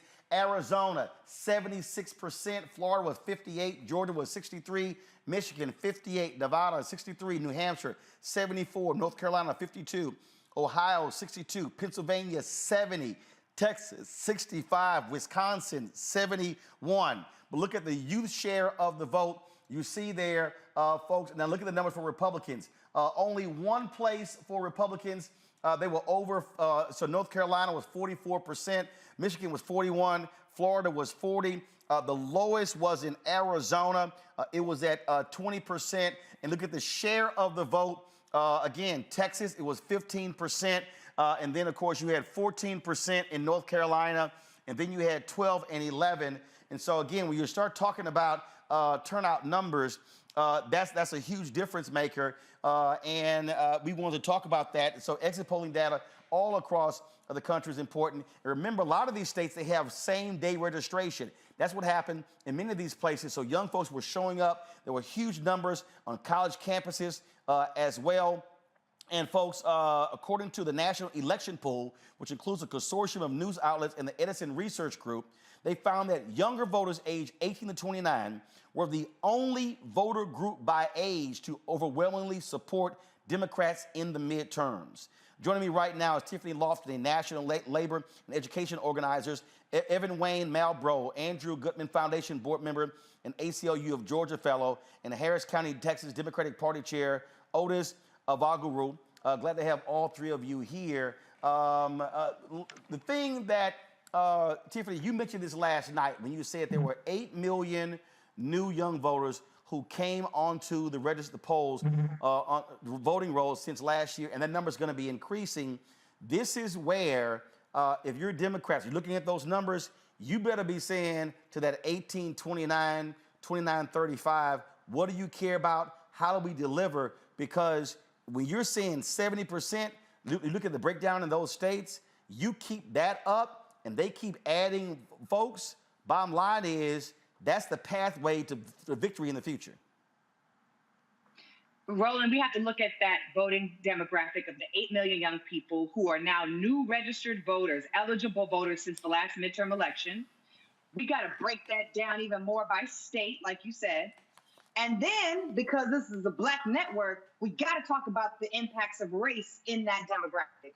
From those 18 to 29-year-olds, Roland, Black voters from 18 to 29 make up 89% of those leaning Democrat. You got it on the screen. Look at y'all, viewers. I'm not talking to the panel. Viewers, look at the Black folks on this chart. Black folks from 18 to 29, 89% of them are leaning blue. 9% are leaning red. So when we talk about young people in those states, it's not just the infrastructure dollars to how do we turn out more young people. You have to continue not to target, because we're clearly turning out. You have to figure out, when I get elected, when we are in office, how are we continuing to make these voters happy? Because, surprise, in 2024, we're going to have another couple million young people coming on so that they can vote in the presidential election. And if you know that your devoted, promised demographic of folks are people of color, then the question does not become, we got to make sure we turn out people of color, and the advertisements got to make sure we reach out to give them the right messaging. We clearly don't need that. What we need is for you to make do on your promise when you say you're going to get into office, cancel that student loan debt, women's reproductive choice, gun violence prevention, defunding the police, environmental justice, good jobs, lowering the rent for our pay. We're not putting you in the office because it's cute to be blue. we're putting you in office because you said you was going to do what you said you was going to do. So to continue to make us happy, do that. Young people, yes. People of color, even more so. Those white folks who are those young people, they're almost half and half, Roland. 58% of the white folks is leaning Democrat, but 40% of them are leaning Republican. So we got to figure out how we continue to make the voting bloc happy so that they can continue, we can continue to do the work that we've been doing to mobilize and bring our folks to the polls, which we've already been doing. And Otis, again, when we start talking about messaging, we talk about delivering. At the end of the day, that's what folks want to see. Are you delivering? And look, there was a lot of pressure on President Joe Biden to deal with the issue of marijuana, a lot of pressure on student debt relief. He didn't want to do that. And it was that pressure, and basically young voters, you know, I go back to 2010 when President Obama kept talking about let's get rid of don't ask, don't tell, and LGBTQ folks were like, yo, man, we want this thing done. So what they did was, and he kept all up to Congress. They finally said, you know what? They closed their checkbooks. They got a shellacking in 2010. The next damn month, Congress actually got rid of it, and then they opened the checkbooks up. They basically said, we ain't playing. Young voters were basically telling Biden, you don't do this, we ain't showing up in November. He was forced to take those actions, and that's why they responded. Your thoughts? Yeah, no, I totally agree, Roland, and thank you for having me on this show. It's been a long night here in Harris County, a long day last night, so I'm honored to be here. Yeah, absolutely. Young people didn't show up because they love Joe Biden. What they did was they showed up because our president, Congress, finally invested in our lives, and we finally felt seen and heard as young people. And if you want to see the same results, you have to keep doing that. You have to keep delivering on your promises. That's what's going to get young people out there. And the other thing that I also want to put out there as well, too, is that for young people, people like myself, relating to us is very important. Not just a positional standpoint, not just using your title to say, hey, look, I've done it, I've been there, I'm the president, I'm the deacon, I'm the CEO, but relate to me, use our pop culture. One of the things that I thought was very interesting is that you see our Gen Z leaders using TikTok, using Snapchat, using what's available to them to reach other people in their influence as a circle. And then you saw Joe Biden getting on TikTok. You saw Congress people getting on TikTok. You were engaging people where they're at. One of the phrases I cannot stand the most is meeting people where you're at. I can meet you at McDonald's. I can meet you at Walmart. I can meet you at H-E-B down here in Texas. What you need to be doing is engaging me in these areas to make sure that I'm out there supporting the causes you're doing. So you've got to keep delivering on your promises to make sure young people are out to vote and making sure that we're staying voting. And then also the one thing that young people love to do is we love to play the game of telephone and the whisper campaign.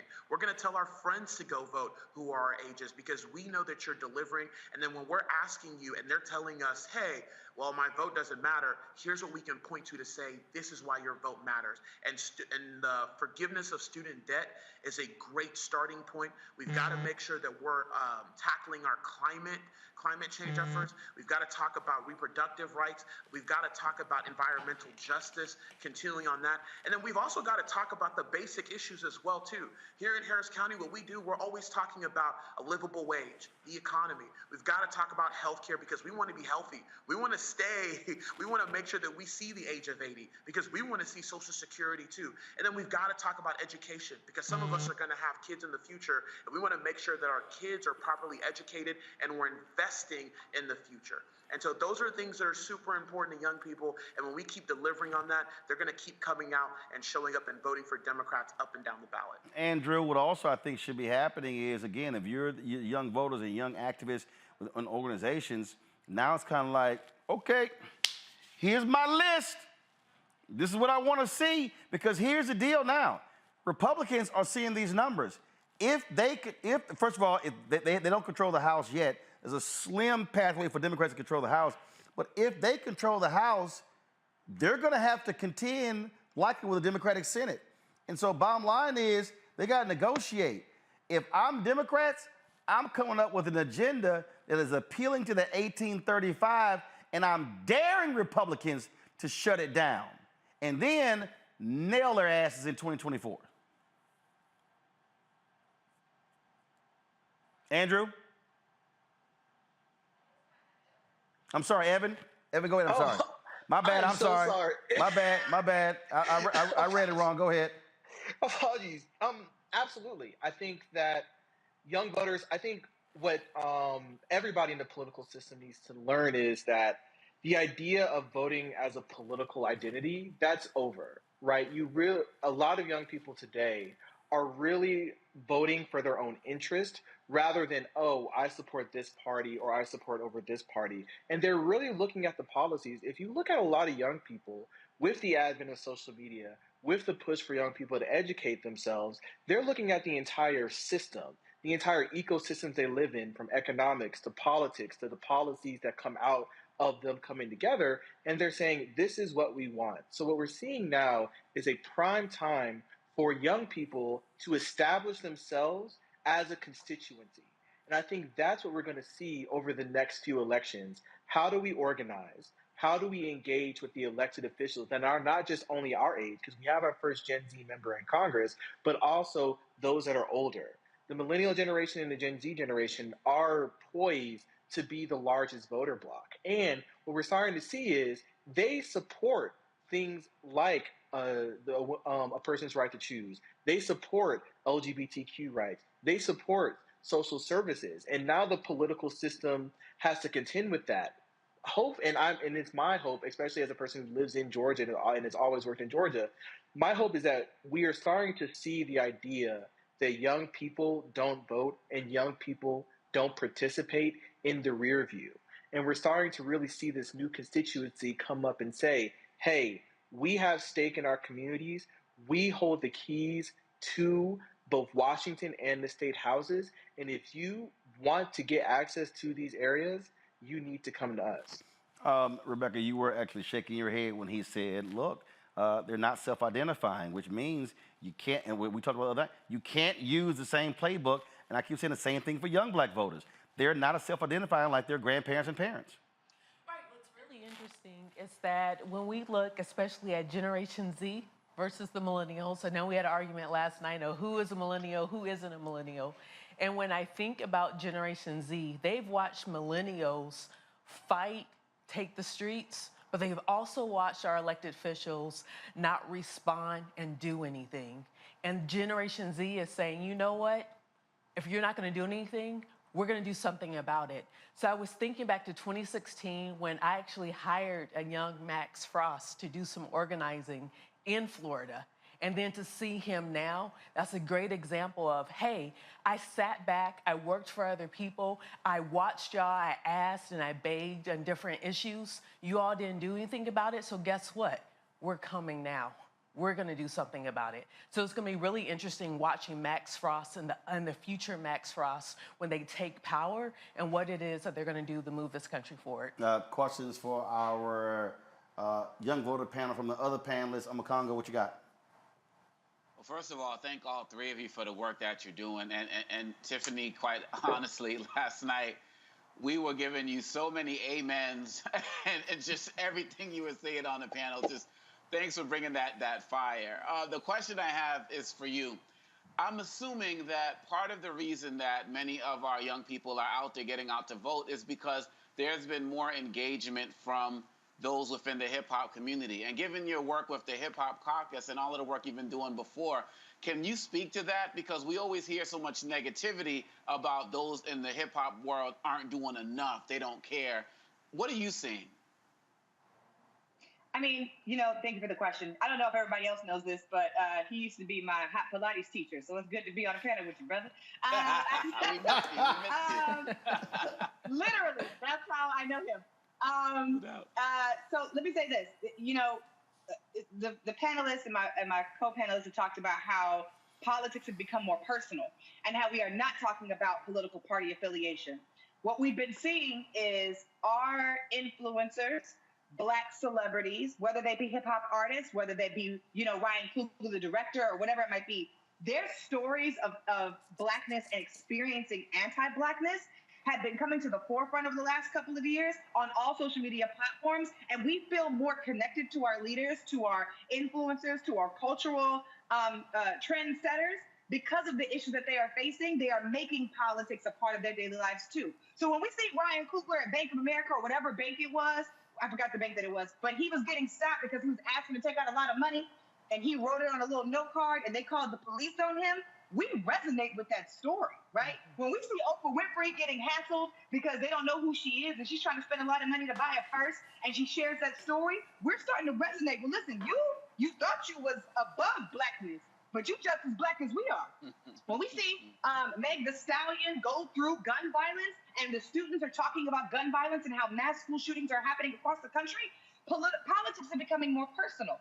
So hip hop, by nature of that, which has always been the trend to set the culture of what America, I think, talks about, those political experiences come out in hip hop, and the audience, the viewers, the subscribers, they understand and make the connection. Hip hop is not separate from the experience that we are having every single day as Black folks. It is the echo chamber of what that is. And Aja Monet, who I will channel in this moment, who I adore and love as a poet and an artist, says all the time that artists are the gatekeepers of what happens politically because they're able to express the experience and make sure that we all know that we are not alone.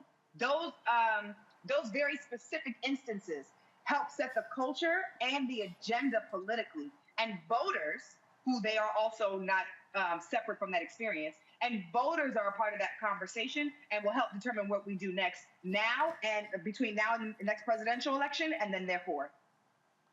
Larry, what you got? Yeah, Roland. I mean, we talked about this segment and the power of young voters, and this is a question to any of the folks who are on the panel. What do you think is maybe one or two issues that between now and 2024 that you're coming to, whether you're talking about the federal level, Biden administration, or state level, wherever you guys are located, and saying this is the issue. Both these issues we need to make sure happen between now and in the next 2 to 4 years. What do you think that one or two issues are in particular? I can start with that response. I think the biggest issue, for many young people is economic mobility, right? You're looking at a generation who is slated to make less, own less, and produce less than their parents, even though they have job security, they're not able to move up socially. And a lot of them are living on the fringes. And we're not just talking about people who aren't college educated. We're talking about college educated people too, when you add in that compounding factor of student loans. So I think the biggest issue, or what young people really want to see to actually buy in is, all right, I'm at the age where I'm adulting, where I have to take care of myself. I'm at that age too. Rent is high, right? Gas is high. I have to, think about saving. I have to think about healthcare. So I want to be sure that I'll have fair wages. I want to be sure that I'll have fair prices independent of corporate gouging. So I think any way that the federal government and any party can really bring those solutions, I think that's going to resonate with a lot of young voters, because that's what voters wake up with every day, right? I get a notification of how much money's in my account or how much money is taken out of my account every morning, right? So, anybody who can come and affect that in a positive manner, that would help me and a lot of other young voters come out and support that candidate. Otis, I think you probably get a kick out of this. Y'all go to my iPad. This is a prominent conservative. Raise the voting age to 21, boy. They mad as hell. They mad as hell. Hell no. They mad. Roland. Oh, I'm sorry. Go ahead. Can I actually respond to that? Because I think that also speaks to a bigger issue in our system. And at the ACLU, we talk about this a lot. Access, right? The name of the game in this election and then upcoming elections, especially in Georgia for the runoff, is access. And what you've been seeing is, in response to 2020, there's been a concerted effort by political leaders to stop access, right? I was on the ground in Georgia, in one of the large metro Atlanta counties, dealing with people who lost access that was available 2 years ago. If you look at mail-in ballots in Georgia, that was curbed. even if you look at people who were actually gotten absentee ballots, there were counties that neglected to actually send them absentee ballots. And I can tell you personally, that personally affected people's ability to vote because they didn't have the time to actually go to the poll. So what that tweet is indicative of is that instead of policies that actually court voters, what you're starting to see is people are saying, well, we want to choose our voters and we want to stop that access. Because honestly, I'm the exact opposite of that tweet.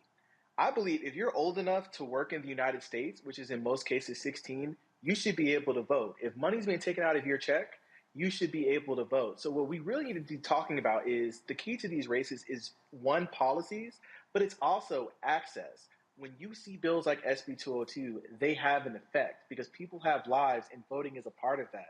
So when you restrict those windows, that's when you get the voter suppression and that's when you get the disengagement, disillusionment with the system itself. What's your name, Andrew? I'm Evan. Evan. He's an Andrew Goodman Foundation fellow. So that's why I saw it. It was like way too many damn. His title too damn long. Look, I'm living. I work in the legacy of Andrew Goodman, a voting rights activist that lost his life, in the Mississippi burning incident. So if you want to call me Andrew, I'll take it as a compliment. Evan, first of all, you're a gangster. I agree with everything you just said. Actually, here in Culver City in Los Angeles, that was on the ballot yesterday. I don't know the results just yet, but reducing the age to 16 for people who are able to vote was on the ballot in Culver City. Roland, I want to answer the question very quickly that the brother asked about what issues are going to be important to young people between now and 2024. Let me say this up front. The young people of today will not be the same young people in 2024. We've got 2 more years where young folks are going to be emerging from all over the place across this country. And those folks are, I think, projecting, caring about 2 different things. One, I don't like giving Joe Biden credit for things he did not do. He said on August 24th that he had a plan to roll out to cancel student loan debt and cut the cost of repayments in half. He also said that January 1st of 2023, which is coming up in less than 2 months, that people are going to have to start repaying their student loans back if they did not get it canceled. Now, currently, as it stands, I believe we have three, I thought there were 4, but there were 3 lawsuits that have paused student loan debt cancellation by the Department of Education. We have not moved, and people's debt has not been canceled. So until that happens, student loan debt is still on pause, and January 1st, we are coming up very closely on the deadline. Folks will have to start to repay their student loans. Student loans have not been canceled yet. There was a lot of confusion on social media and in the news that somebody said Joe Biden was going to be passing out checks. Black folks, we are not getting checks for student loan debt cancellation. The Department of Education is talking to your lender directly. They will not go through you. You will not get a check. You will not get money. They will go to the lender directly, and you will get an email confirmation that your student loan debt was canceled. But Roland, that announcement does not impact upcoming voters who are going to be voting in 2024. If you did not get your loans dispersed by June of this year, you don't qualify for that cancellation announcement that Joe Biden made. So there are going to be graduates who are coming up, they're going to be high school graduates who are going to college who do not have access to student loan debt cancellation unless it's the public student loan forgiveness program, which doesn't have a high success rate. But this announcement that he just made does not impact those new voters. So they're going to care about the cost of education, which has gone up 130% in the last 30 years. Last 2 years of the pandemic, folks had to pay full cost of tuition. They didn't get relief when they were in college. They didn't get reimbursements for the cost of education, living on campus, for paying for food and housing. They had to pay that, and they didn't get to experience it. So these young people, if they do go to college, if they decide that's what they want to do for their career path, they're not going to benefit off of that. And the cost of education and the value of education, I think, is going to be one of the top priority issues, in addition to inflation that Brother Evans talked about, a.k.a. Andrew.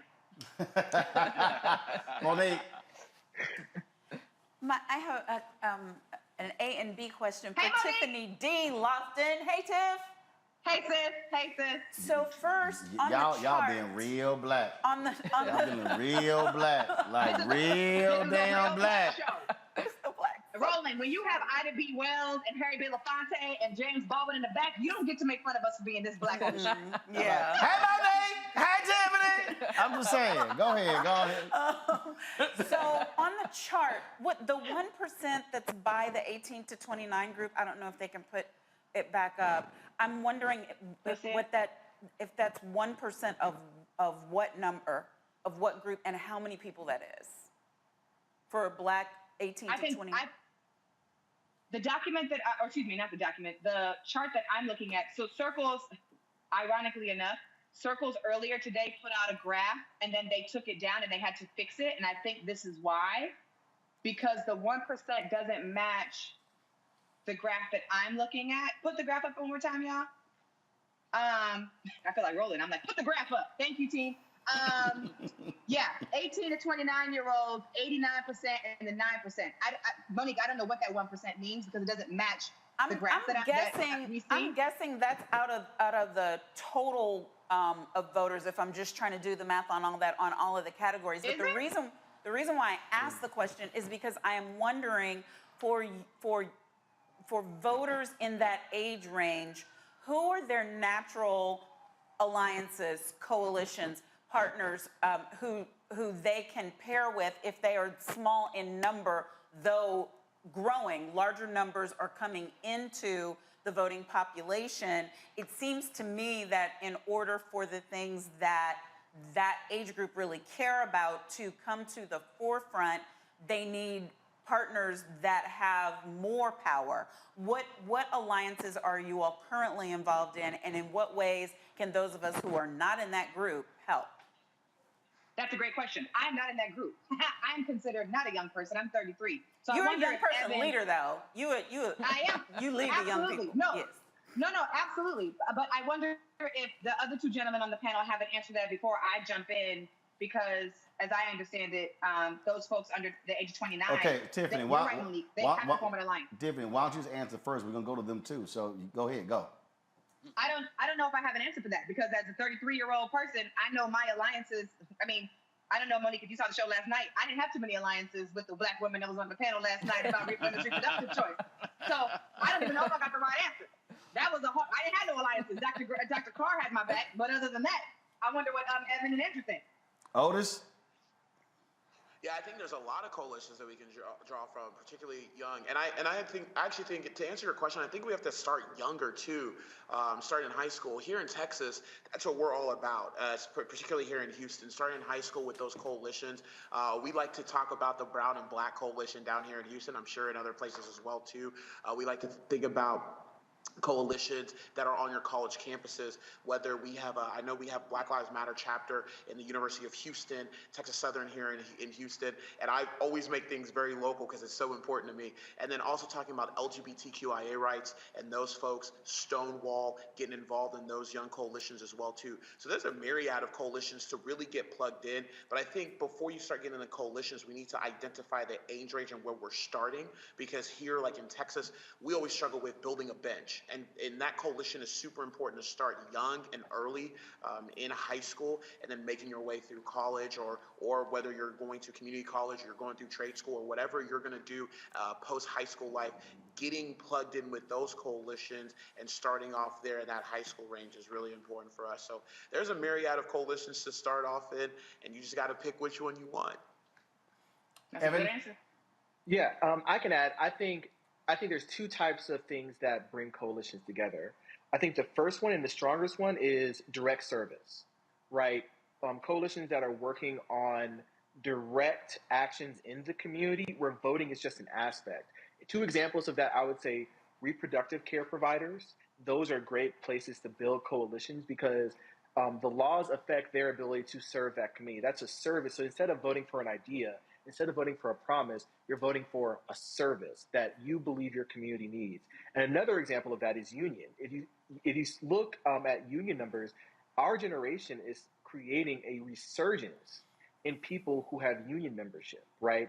And those are coalitions as well. And as they did it in the old days, those will help decide elections as well. So I think unions are a great focal point for that. And then I think another part, especially for Black voters and Black young people, Greek life fraternities and sororities, right? You know, I graduated from Georgia State University in 2020, and part of a big supporter of my voting rights work was Greek life, right? You know, they helped corral the communities. They were with me on National Voter Registration Day, hosting voting rights tables, and they still are there today. So I think those communities and those coalitions are what we need to be focusing on and what we need to be putting resources in, because they have shown that they have pull with their community.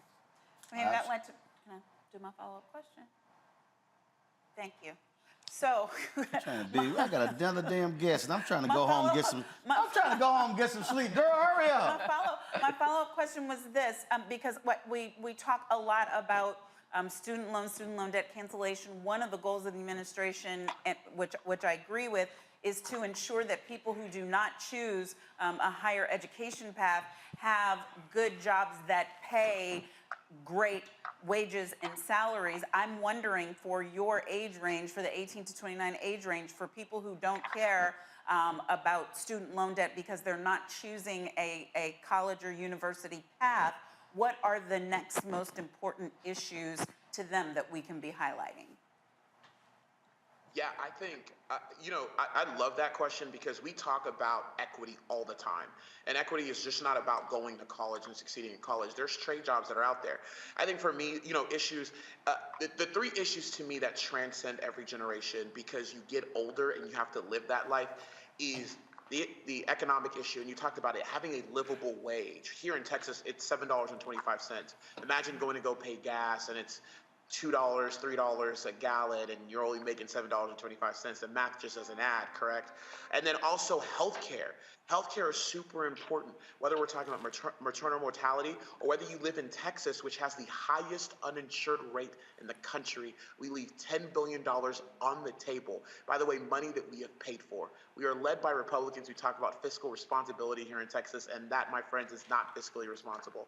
So insurance is super important. And then education, whether it's higher ed, whether it's trade jobs, or whether you're going to have kids in the future, you want them to be able to go to public schools that are well-funded, not charter schools, not private schools, public schools where most of our people are at. You want them to be well-funded and making sure that we're spending in those. So the economic issue is always going to be important to us, healthcare, and then making sure that we have schools. And then we have our reproductive right system. And then a huge thing for us, especially as Black folks living in some of these areas. Here in Houston, we have the historic 5th Ward. Roland, I know you're familiar with it. You've been down here a lot of times visiting these areas. We've had issues with cancer clusters. Environmental justice is going to be a leading issue for Black people for years to come, because it's impacting our communities the most. So we cannot forget about our environment, because we want to be living in areas where there's clean air, where we won't have cancer,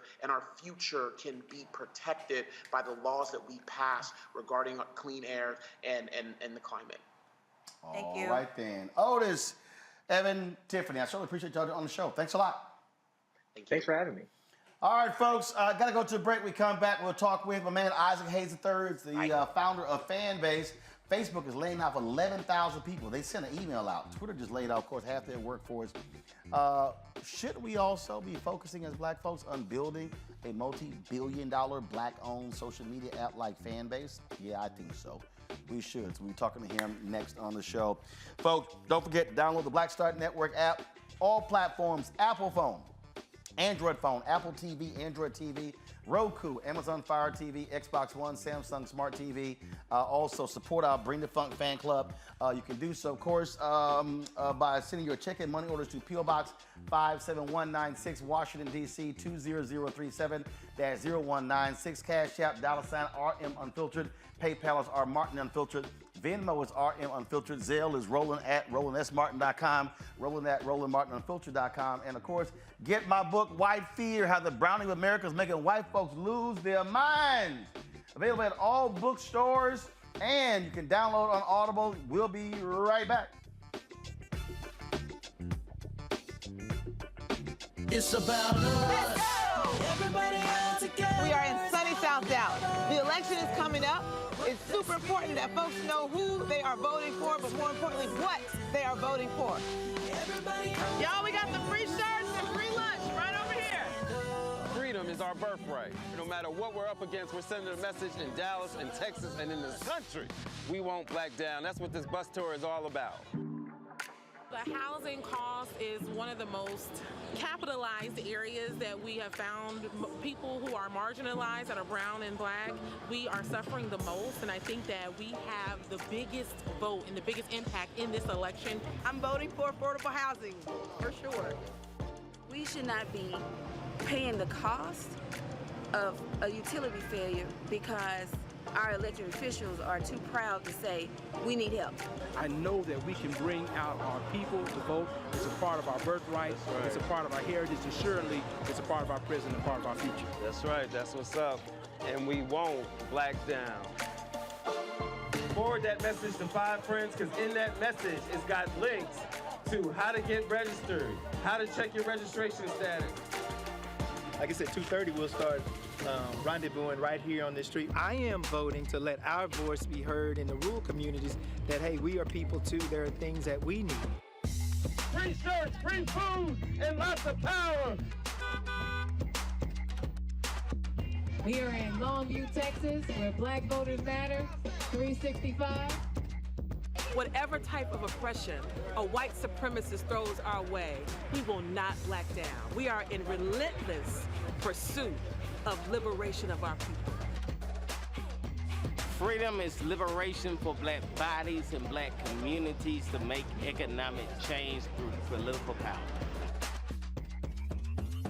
Freedom is choice. We won't black down. We won't black down. We won't black down. We won't black down. We won't black down. We won't black down. What's up? I'm Dr. Ricky Dillard, the choir master. Hey, yo, Peace World, what's going on? It's the Love King of R&B, Raheem Devon, and you're watching Roland Martin, Unfiltered.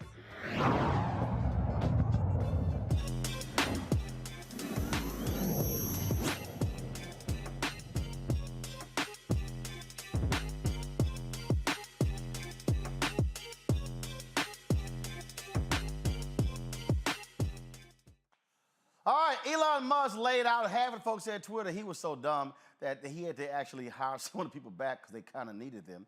Facebook announced they're laying out 13% of their workforce, some 11,000 people, because of declining digital advertising revenue.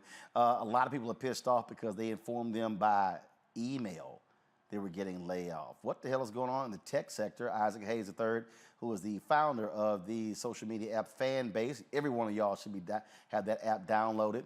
Joins us right now. Isaac, glad to have you. First up, before we start, what's the status of your crowdfund campaign? We for are the raise? at $950,000 raised on startengine.com. So this is the final round to invest in Fanbase. If you want to invest, go to startengine.com/Fanbase right now and invest. We're going to 2.5 million. We're almost at 1 million, and this is the last time I'm doing this before Series A. So the minimum to invest is $245. You can own a part of a tech startup, that Fanbase that is actually growing, and you see all these other ones on shaky ground. So a shift is about to happen. It's better to actually own part of a platform that you're using as well. So we'd love to have you over at Fanbase. And the people need to understand, when you invest this early, your payoff is larger if the company goes public or gets sold. Oh, absolutely. This is still the seed stage of a company, so we're valued at $85 million. When you think about companies like ByteDance, which is TikTok's parent company, they're worth like $300 billion, $350 billion. So the growth potential is massive, especially that I feel like some of these platforms are about to collapse by way of advertising. So I really wanted to offer the opportunity for the users to have a chance to invest and own part of a startup. And so we've been successful. This is our third campaign. We've raised a little over $7 million, and this is the last time I'm doing this, Roland, so you know what it is. But I really want people to have a chance to own part of these startups. Folks, get in when you fit in. And yes, I am an investor in Fanbase. I know I still got to get my T-shirt so we can rock it. But I am an investor, folks. And again, this is a perfect example. We spend money all the time on all kind of different stuff. And so if you want to bypass, look, this is my suggestion right now, and you don't have to do this here. But y'all out here looking at buying Christmas gifts and stuff, I would rather buy somebody a stake in Fanbase and say, here's your Christmas gift, because that could be the Christmas gift that rewards them every single year versus a pair of shoes or a handbag or some Louboutins or something along those lines. You know what I call those? We call those stacking stuffers. You get it? There you go. That's all we're saying. All right, let's talk about Facebook and Twitter. What the hell is going on? Advertising is taking a dip. And I think what I've kind of been saying for a while is I feel like it's harder and harder to advertise to people. And these platforms that are publicly traded companies try to squeeze as much revenue out of the user base as possible. And so with new restrictions in place by Apple and Google that allow people to opt out of cookies and stuff like that, it's harder to make money. Actually, YouTube is going to see a $700 million decrease in ad revenue this year. And then I think this is the second year in a row that I think Facebook is going to see a dip in their revenue as well. So it's going to be harder and harder to advertise to people. That's why I say subscriptions are the way of the future. All right, so explain that, because you were saying that long before a bunch of these apps started offering subscriptions. Yeah, so platforms have to suppress your content. If you're wondering why none of your content ever gets seen by anybody, it's because why would Instagram let you reach 1 million people when they're about to charge Target or Walmart to reach 1 million people? If you can reach 1 million people, so perfect Walmart, example. Target, So let's actually illustrate this. First of all, Isaac, make that point, and then I'm going to illustrate what you're talking about. Go ahead. Oh yeah. So they charge you to reach like large amounts of audiences. If you wanted to, you know how you had that boost your post on Instagram, it would probably cost you $10,000 to reach 1 million people, right? And so if you could do that, you had 1 million followers, brands would come and pay you directly and then not pay Instagram and then not pay Facebook, and they would just run ads through you. So therefore they suppress your content. Yep, so here's a perfect example. We have 1.3 million followers on our Facebook page. Let's see here. I thought y'all should be seeing the video. I don't know why we're not showing up yet. We used to have sometimes 2,000, 3,000, 4,000, 5,000 people watching in our Facebook page. But when we got into this, all of a sudden those things began to change, and so then we begin to realize that my followers stopped getting their notifications when we would go live. So here's a perfect example. Right now, let me try to show. So right now we are live. So this is a live view of us on Facebook, and as y'all see, it says 121 people. Now, Isaac, anybody with common sense knows you cannot have 1.3 million followers and you trying to convince me only 121 people want to watch the content on Facebook. And then I've had 2 Facebook executives tell me, oh, there's a glitch in our system. I have sent emails for the past 3 months to 12 other Facebook executives saying, hey, what's up with y'all glitch? What they're trying to do is they want me to pay to boost to the people who already follow me to watch me when they already follow me to watch me. Exactly. Yeah, I mean, and that's the hardship of being someone that uses social media, that's trying to establish a brand, grow a brand, be visible. We don't do that on Fanbase. If you have 1 million followers on Fanbase and you post content, we're going to send that to 1 million people. It's going to appear on their feeds. When you go live, we're going to notify 1 million people. We're always going to let people know your content because, again, we want you to have the opportunity to monetize your content if you want to. I think monetization is just going to be the future of what we think about subscription. And we were the first to do that. As you see, like Elon launched Twitter Blue today, which is a subscription-based form of Twitter they've been talking about for a while for every single person to use. Instagram has started offering subscriptions. All of these platforms are going to have a lifespan and age out, but Fanbase is a newer platform, and it's a Black-founded company, and you can invest in it. So it's all an upside to this. I think social media is just drastically changing, but I think a big shift in social media is about to happen because it's very, very unstable. People are leaving Twitter in droves. Instagram is trying to figure out what it wants to be. TikTok is most likely going to get banned in the U.S., and I think it actually might get banned because of the fact that these other companies are losing ad revenue, which affects our economy as opposed to China's. There you go. Now, I could see TikTok getting banned. Now, folks, let me also show you all this here. Here's a perfect example, okay? So I have 651,000 followers on Instagram. So let me show y'all something here. So let's just say I decide to go live right now on Instagram. So watch this here. So let's go live. I love it. And so I'm about to illustrate for y'all. Now, if this was Fanbase and I had 651,000 followers, yeah, all 651,000 of my followers will be notified that I'm going live. Absolutely. Watch what happens, y'all. I doubt we hit 350. We might hit 400, but right now I'm at 346, 392, 402, 420. All right, folks, 437, 446. Now, let me explain to everybody who's watching. This is actually rare. This is actually rare. That it's up to 471, 473, and 479, and so 482. So the point here, Isaac, is that I have 651,000 followers. And what happens here is, listen, now we did hit 500. I can't tell you the last time I actually hit 500 on Instagram. I can't tell you. Let me explain something to you, though. 651,000 people, right? 10% of that is 65,000 people, right? 1% is 6,500. 6,500, right. And I'm at 515. A tenth of a percent. So a tenth of a percent of the people that are following you are seeing your live, which is ridiculous. Like, why even be on a platform if they're not going to notify, if 650,000, they did not just send out 650,000 notifications that you were live. So people, so Isaac, okay, for all you people who watch on Instagram, we're actually live on the show right now. So y'all should be watching Roland Martin Unfiltered. So get your ass over to the Black Star Network app and watch Roland Martin Unfiltered and not here. But so this is an exercise. We're actually live on the show. So I'm trying to explain this. Tell them to download Fanbase. Oh, well, yeah, you should be also downloading Fanbase. Go over to Fanbase, download Fanbase as well. And in fact, here's what I'm actually do. After we finish with this exercise right here, I'm about to so everybody, it's 522 y'all watching.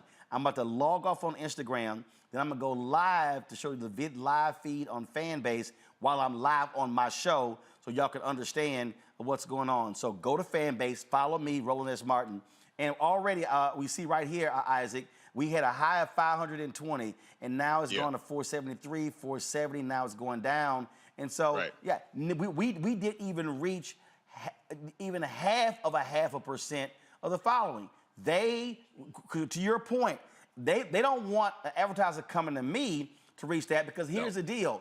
We talk about 651,000. If I'm able to reach 651,000, that's actually more people who watch a show on CNN. Right, exactly. So Instagram wants them to get paid, not me. Exactly. So they're not gonna let you reach like Kim Kardashian has 300 million followers. If she could get 300 million people to pull up, she could charge $21 million for a 30-second post. Boom. Well, perfect example. I've seen. I was telling somebody the other night. Cardi B. She went live one night, had 90,000 people. Cardi B's got like 150 million. So a person's like, oh my God, she got 90,000. Yeah, but she got 150 million followers, or like 142 million followers. That 90,000 ain't nothing. And so that's but what they're doing is they're gaming this whole thing. They're gaming this whole thing on our ego. I've got 651,000 followers. Ooh, I posted this shit. I got 18,000 likes. They're feeding on this, your ego, and you're making them money. And you know what that does? They have more content. If you notice, they start running in-stream ads on Facebook and Instagram because they really want you to use Reels. And the reason why is because the more short videos they have, the more ads they can run in between those shorter videos to make more money. Yep. So that's the whole play. Absolutely. Let's do this here. I'm going to click over to Fanbase. Okay, hold on, let me tell people. Everybody on Instagram, go to Fanbase. I'm about to go live on Fanbase. Let's see if we can hit 500 people live on Fanbase. Go right now. Okay, so I'm logging off, all right? Okay, so questions from the panel. Questions from the panel, and I'm going to pull up Fanbase while this is happening. Rebecca, you first. What you got for Isaac? So I'm looking in the chat. There are a few questions. So how can people get Fanbase? Where do they go? And then one of the questions they're asking, what is the user experience like? Is it like Tumblr? Is it like other social media platforms that we're already familiar with? All right, so here, while Isaac answers that, y'all switch to my phone view because I'm actually on Fanbase and I'm about to. So while Isaac, give me a split screen. Give me a split screen. Put me in one, put Isaac in the other. And so while Isaac is talking, I'm going to actually be clicking and going through. So Isaac, I'm on the app, and so I'm on my home page. And so if I want to now, so if I click that button, if I click the no, guys, I don't want. Yeah, thank you. I don't want me. I want my phone in the other screen. I don't want me. Okay, so Okay, so just go ahead and just don't try to size it up. Right, just put it in. Don't worry about it. I got this. I know what I'm doing.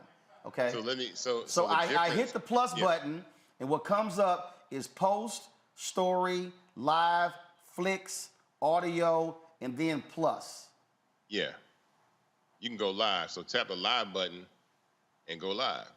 So I can add a title, live on RMU and Fanbase with. Hold up. I can do. And while you talk about that, we're in 180 countries worldwide. It's on iOS and Android, so you can just download Fanbase like right away. It's not really hard to do. And it's more of a feed-based experience, kind of like Instagram. But we have several verticals. We got audio rooms like Clubhouse and Twitter Spaces. We have stories. We have live. We have long-form content called Fanbase Plus. So it's like your YouTube, your Netflix that you can post your long-form content. We have posts. So it's a lot of different types of verticals on the platform that you can use to actually, make money and monetize your content. All right, so I'm clicking the go live button, and I'm getting a circle here, and then it's not going. Am I supposed to be hitting something else? No, you shouldn't be unless you haven't updated your app. I don't know. We'll check. We'll check. All right. Let's see. Come back to me. Let's see if I can update it. Because I think it's updated. We actually put out a new update today. Okay, there you go. I was asleep because I was up all night last night.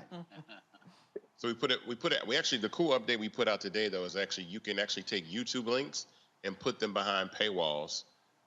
So now for podcasters that want to have the ability to be able to monetize their podcasts, they can do that. They can put those podcasts behind paywalls. And monetize those podcasts. And I think that's extremely important because now, like, it's similar to a Patreon functionality that allows you to monetize your podcast. So you don't even have to, you make an unlisted link from YouTube, take it, put it on Fanbase, and post it as exclusive content. And I think that's another extremely important question. Omakongo. So, first of all, I think this is awesome, and I'm definitely looking into this investing thing. I'm not looking into it. I know I'm going to be doing that. So thank you for sharing that with us.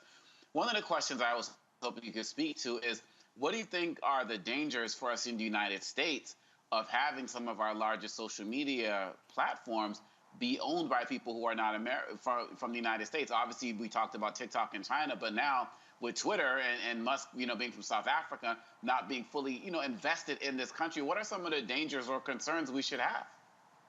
Well, I mean, both of those are now private companies, right? ByteDance is a privately held company, and now Elon has taken Twitter private. So it's really their domain to do with whatever they want to do. I mean, Fanbase is a private company as well, and they're upsides and downsides to being a private company. But I think with the security issues that I feel like they're having, security concerns with China, I think that the government is going to probably ban that. And like I said, I think it's going to be terrible for the kids because the kids love it. But I know that the way the economy is getting hit with advertising, like, this is a big deal that Facebook is laying off 11,000 people. Elon fired the entire Twitter office in Africa. You look today, everybody in Twitter got fired from Africa. They just opened the office like 3 weeks ago, and everybody got fired in I think in Ghana. They shut the whole office down. So I think there's a change, and even Elon said that they're not making money off advertising, so they need to really grow, which is why, like, from day one, Fanbase was focused on being a subscription-based platform. and not a platform that we focus on advertising at all. One of the folks, I'm actually live on Fanbase, so y'all can actually click to that now. So we're actually live on it, and it's notifying people. So one of the things that you said again when you're talking about a fan base, people keep asking, does it cost? Because they hear you say subscription. It's free to download Fanbase. Yes. And so what are you when you say subscriptions? What are you paying for? Like for instance, explain that heart we see up there, that heart. So Fanbase, you can like content and you can love content. When you love content, you give the creator half a penny, and those loves add up. And I think that's extremely important because now you're monetizing your content in a way that allows you to make money. Because again, I think putting people in the position to be able to monetize their content is the future. This is what I say right now. There's 7.5 billion people on the planet with a smartphone, right? Every one of those smartphones to use apps has to be connected to a bank account, has to have a debit card or a bank account. So there's nothing between you and 7.5 billion people subscribing to you, if you so choose, by the click of a couple buttons, a face scan or a fingerprint, and people can subscribe to you. And I think that's extremely important. It's a massive, market that I think is going to change the world.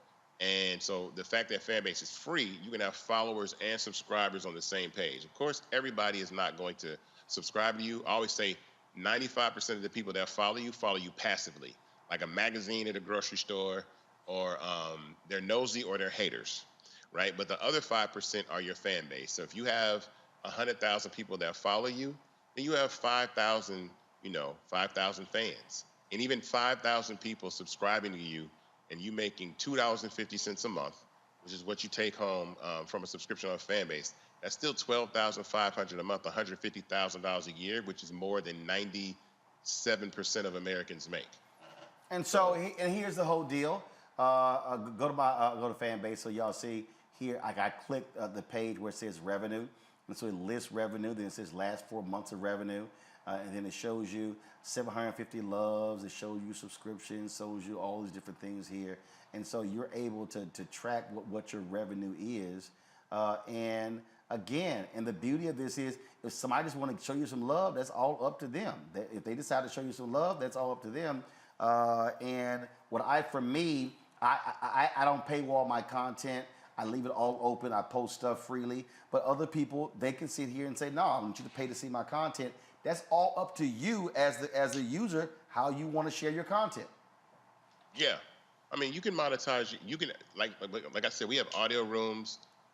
Roland did an amazing talk that he spoke at when he was at Morehouse, and we heard him in the audio room, which was phenomenal. And a lot of people joined that conversation just to hear him, and he actually made some money just by speaking in an audio room. Yeah, so I was giving a lecture at Morehouse, and they weren't live streaming it, so I just went ahead and created the audio room so people can hear the speech, and folks came in. And so for all y'all who love Clubhouse, you can do the exact same thing with the audio rooms on Fanbase that you do on Clubhouse.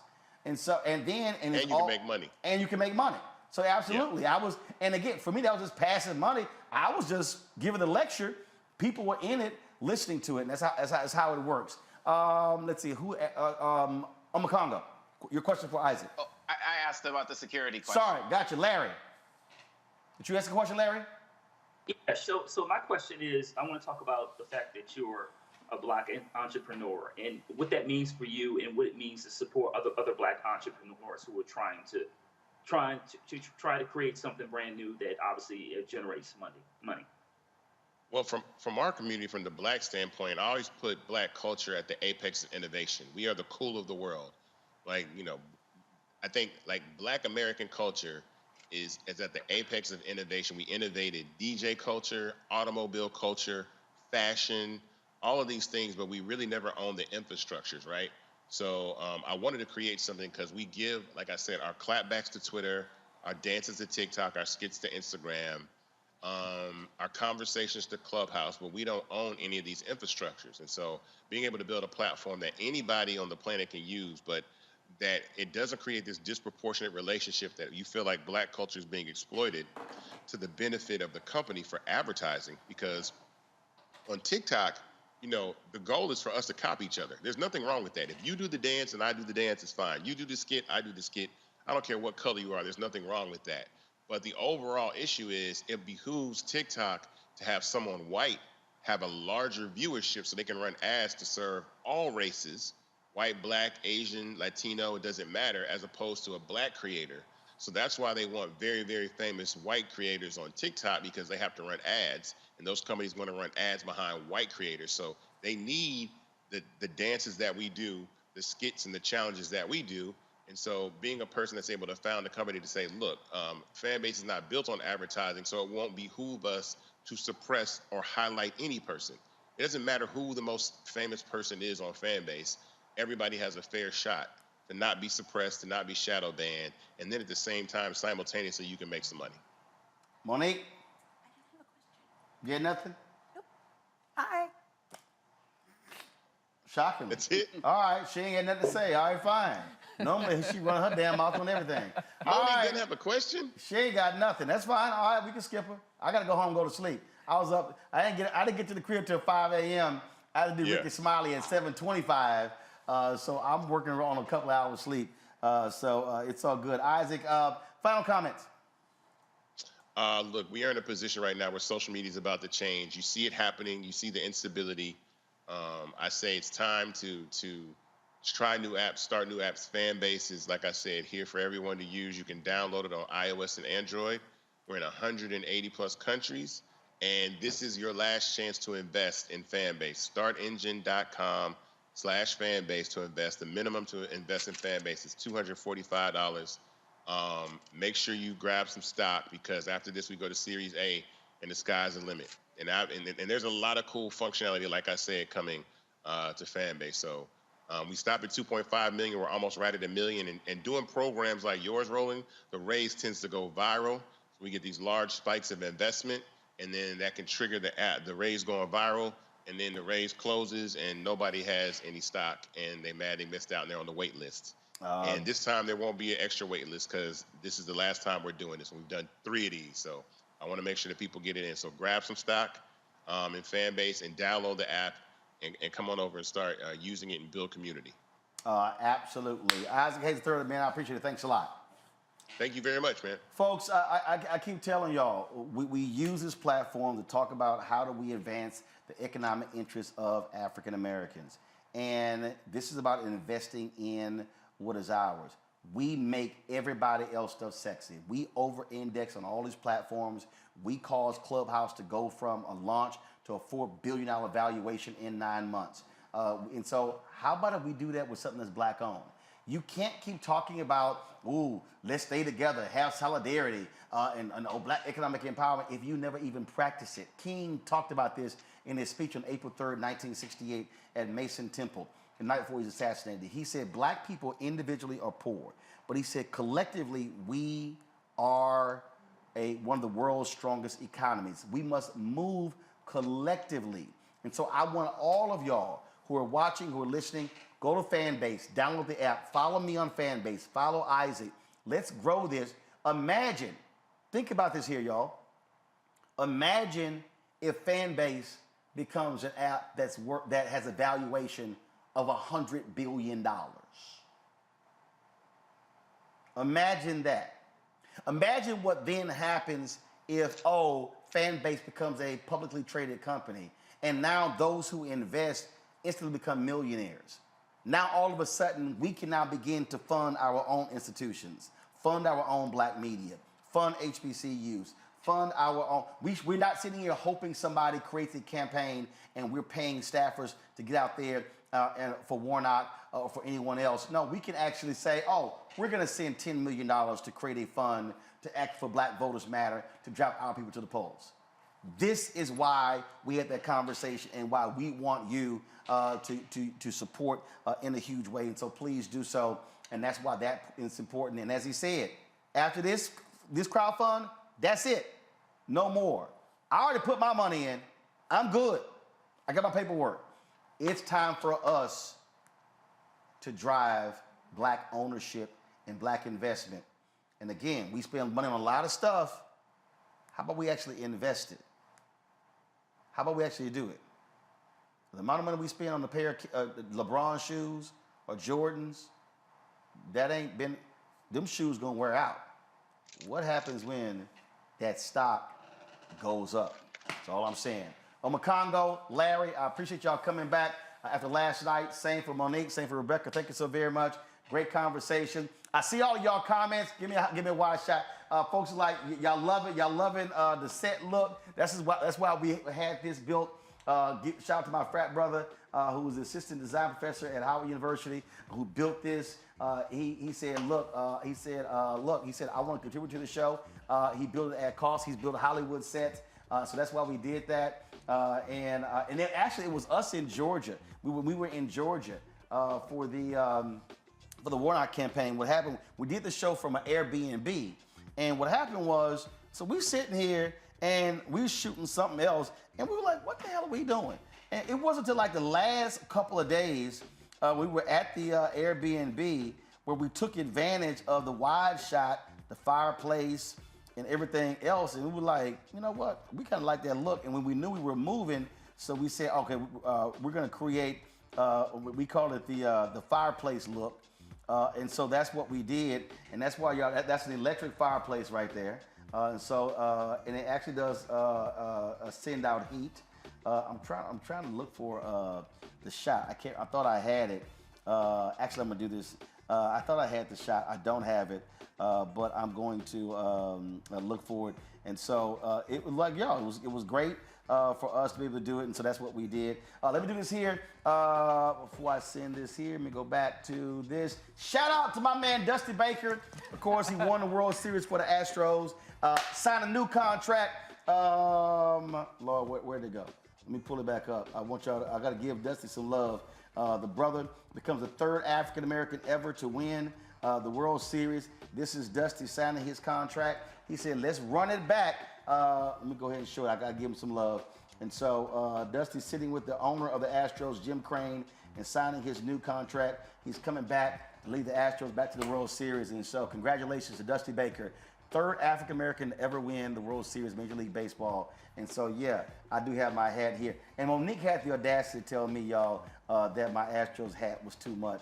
And so I just went out and got my Astros blanket. And see, huh? I'm talking about that one. What, that one's too much? No, this one ain't too much. This is perfect. Sean Taylor was one of the minority owners of the Astros. And I saw Dwight Howard, he had this hat on at one of the games. And you can only get this hat at the stadium. And so I had Sean send it to me. And remember when I played in the George Lopez golf tournament, I actually was rocking this. And so I said I had to go ahead and do this here. Come on now, I'm gonna rep the team. Rebecca had the audacity. Y'all, this is the last time y'all gonna see Rebecca on the show. Because Rebecca had the audacity to say she's a Dallas Cowboys fan, and everybody knows I cannot stand the Dallas Cowboys. I hate them more than I hate the Klan. I can't stand America's them. team? They ain't America's team. They not even Dallas's team. They in Arlington. Stop it. Just stop it. All right, I'm going to end this with Tiffany Cross. I told y'all how Tiffany always supports. So Tiffany sent me this video, y'all, when her Roland Martin Unfiltered sweatshirt came in. And you can actually, if you go to the website, You said Tiffany Cross. Okay, what up, Tiffany? One of them Tiffany's. So Tiffany Lofton sent me this video when her RMU sweatshirt came in. So I'm just gonna end the show with this one here. I'm gonna see y'all tomorrow. Holla! Take it away, Tiffany.